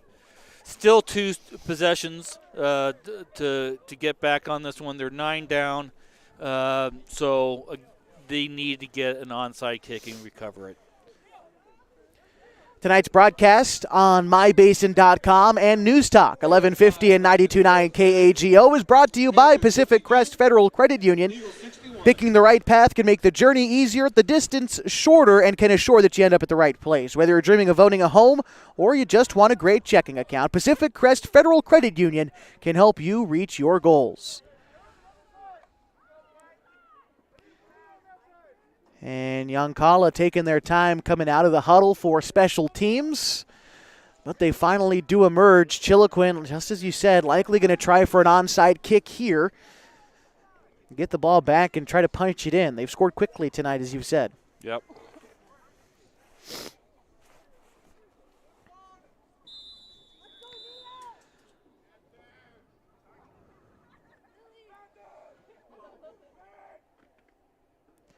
Here come the Panthers for an attempt at an onside kick. It's actually going to wind up out of bounds at about the 35. And so penalty, and this one will move up a few yards as well. Yoncalla will take over 1st and 10. Just about 4 minutes to go in the ball game.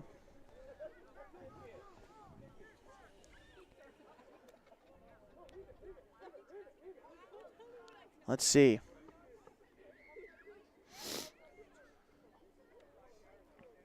Where exactly they wind up placing this one based off where it went out of bounds. It looks like they're saying it went out of bounds at the 34.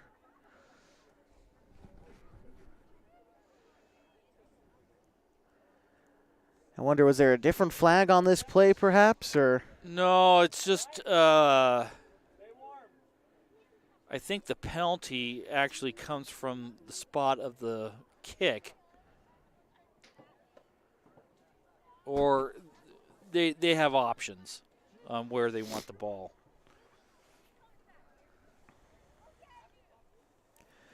Could try a re-kick perhaps in this scenario. I don't think there will be a re-kick. I think it's Yoncalla is going to take the ball right here.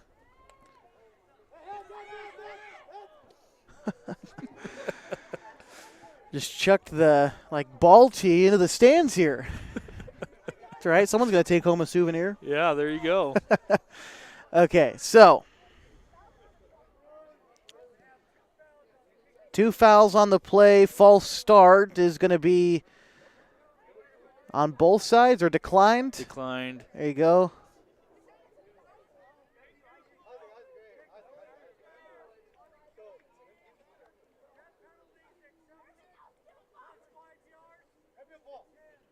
So 5 yards from where the ball was kicked out of bounds. So it'll be 1st and 10, Yoncalla at the 39-yard line. Again, 4 minutes on the clock, and it's a 61-52 ball game. This is going to be a handoff for Doherty, and he is upfield for a gain of 5 on the play, maybe 6 yards. Yeah, I just can't see them throwing the ball again tonight. Yeah. Second down and 4 on the way for Yoncalla. They're going to take their time getting to the football. And again, probably just going to keep it on the ground, trying to tick away this clock and hold on to a win. Again, it would be their third of the season. Their first year removed from the co-op with North Douglas. And first year in 8-man football since 2019. Here's a keeper for the quarterback going along the far side. Holmes has some room up the field. He's past midfield, now past the 40. And he is finally taken down at the 35, but a late flag in the backfield. And we'll see where this one's coming. Flag was well behind the play by nearly 20 yards. See what the call is.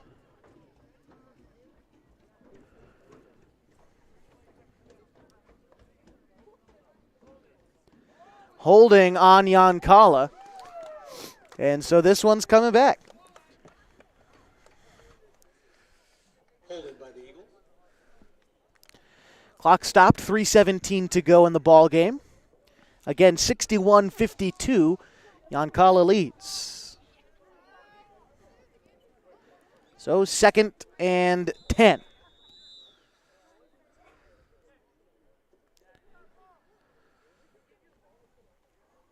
Actually, they're going to say 2nd and 12, just a bit behind the original line of scrimmage.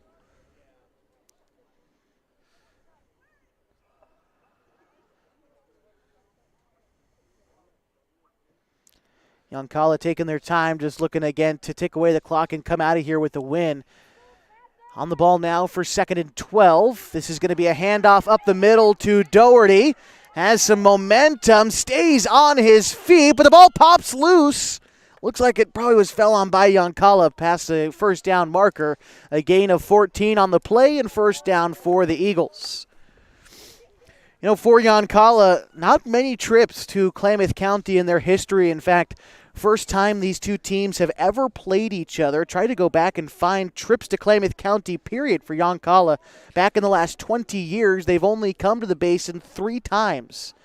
And they have a 1-2 record coming into this game in Klamath County, but looking to escape and go with a 500 record here in the Basin.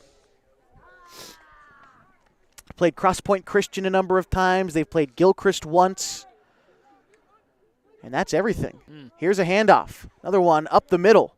And a short gain on that play. And we're going to have a timeout on the field. It's going to be used by Chiloquin. This will be their second of this half. One more remaining.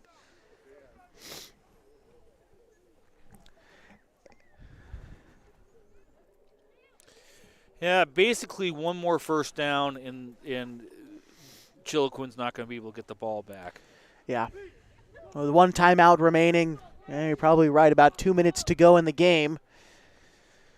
But, overall a good showing from Chiloquin, especially their offense. We talked about this is the most points they've scored in a game this season with some great quarterback play. And we'll have a brief post-game show after this one concludes to talk about it a little bit. But, if this score holds, and, unfortunately losing by 9 points, you talk about that and you're down by 22 points with like 5 minutes into the ball game. It's not a bad way to battle back into this one. Yeah, and you lost one of your key players in the first 3 plays. So, Chiloquin has a lot to be proud of tonight. And you can see a lot of potential, a lot of growth for their program.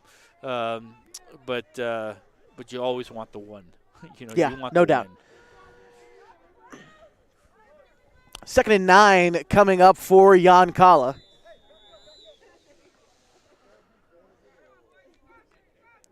Yoncalla's just been running it up the gut throughout this drive. And this time they're going with a quick pass to the far side of the field, although I believe it fell incomplete. Which is going to stop the clock. Interesting decision to throw the football there for the Eagles. Very much so. Brings up 3rd down. So they'll probably hold on to it, though, for all 4 downs. Let's see.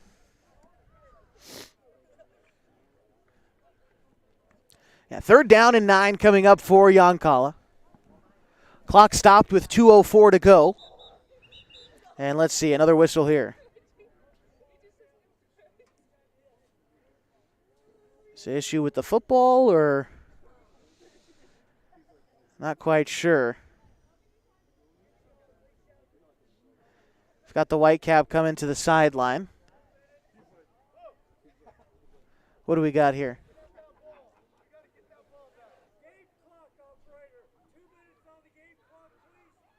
Okay, so just trying to fix the game clock there. Looks like they want 2 minutes even on the game clock for this 3rd and 9 play.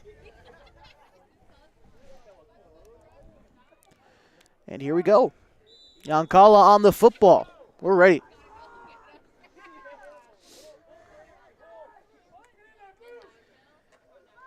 Here we go, and a pass again to the far side. Rosen finds some room, past the first down, and down near the 32-yard line. First down, Yoncalla on a forward pass.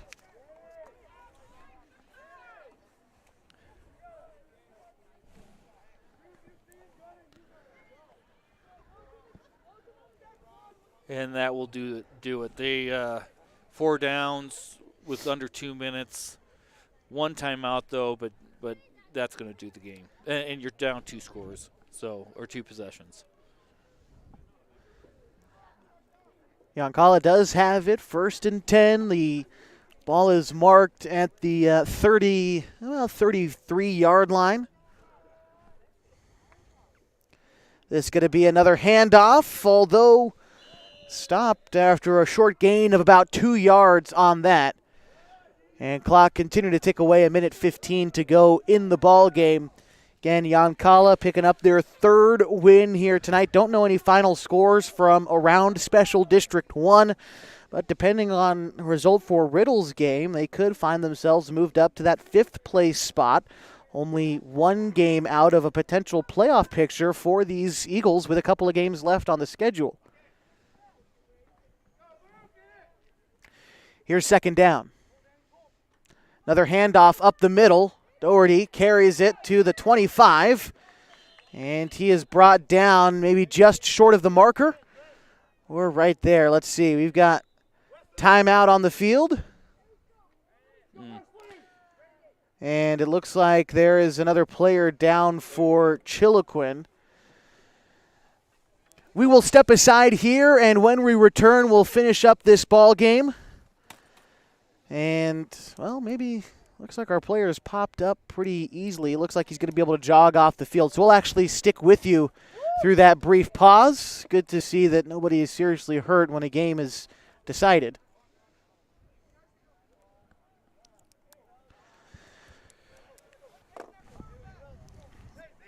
And 36 seconds. This will be the last play of our football game tonight. And again, brief post-game show. We'll talk about some of the things we've seen tonight, some of the takeaways, and send you on your way as Yoncalla looks to sew up their 3rd win of the season.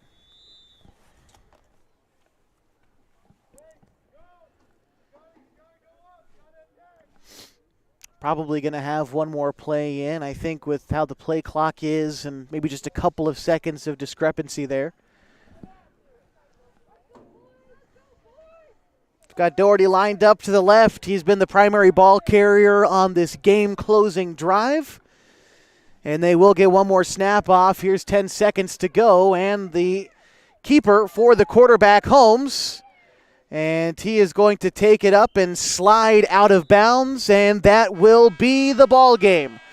The Yoncalla Eagles come to Chiloquin and win this one 61-52. We'll be right back with a post-game show next on News Talk 1150 and 92.9 KAGO and MyBasin.com.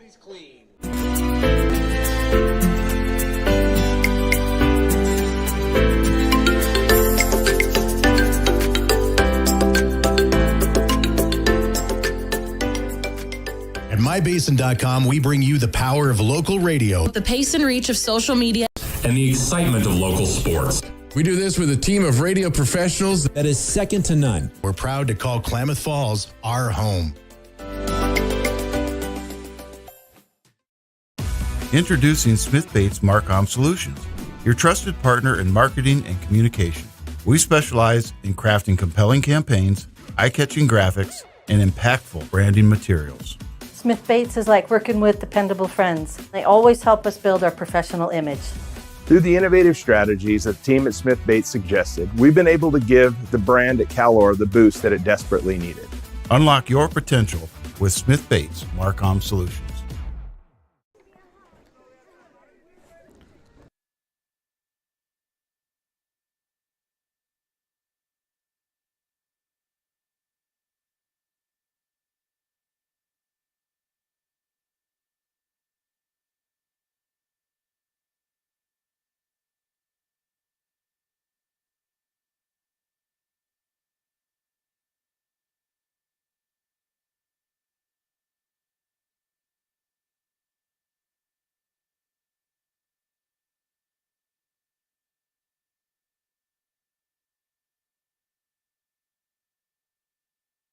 Josh Eldridge, Todd Andrus back with you at Chiloquin High School as the MyBasin.com and News Talk 1150, 92.9 KAGO. Gino's Cafe Game of the Week is final tonight from Chiloquin High School. 61-52 the final. Yoncalla victorious over Chiloquin tonight. Yeah, I will tell you, Chiloquin has a bright future in front of them. No doubt. A very young squad, a great quarterback. A good running back there. This game was bottom line. It was the special teams. Yep. And you fix that, and you're going to get some more wins here in Chiloquin. Denver Bravo, freshman quarterback for Chiloquin. He's going to be a part of this bright future for the Panthers, no doubt. What just a great performance tonight to will his team to stay in this game. Yeah, and that's what I love about, and I said it towards the end of the game, you still saw the heart in Chiloquin keeping the game going, keep scoring. I mean, over 102 points was scored, or 111 points, or something like that. I mean, wow, this was a basketball game. Yeah, and it was a fun one to be a part of. Todd, before we wrap this one up, I want to try to thaw out. Is there any final thoughts that you have?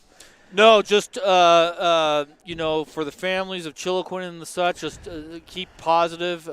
You got a good program coming up, and those visitors across the way, they had a good team, and tip your hats off to them. I want to thank everybody involved in this evening's broadcast. Both head coaches were speaking with us before tonight's game. Of the visitors, Matt Bragg for Yoncalla, and then the home team, Coach Brandon Hoagland and his staff being very gracious for us this evening. Of course, Michael Hoffman, the athletic director here at Chiloquin High School, and Ruben Paschal, the principal, making sure we had everything we needed before tonight's show began. I want to remind you can watch a replay of this game and many others just by visiting mybasin.com. We'll be back next week with more of the Gino's Cafe Game of the Week. With the final score tonight from Chiloquin High School, the Panthers fall 61-52. For my partner Todd Andrus and the camera person tonight, Caitlin Rodriguez, my name is Josh Eldridge. Good night from Chiloquin, Oregon.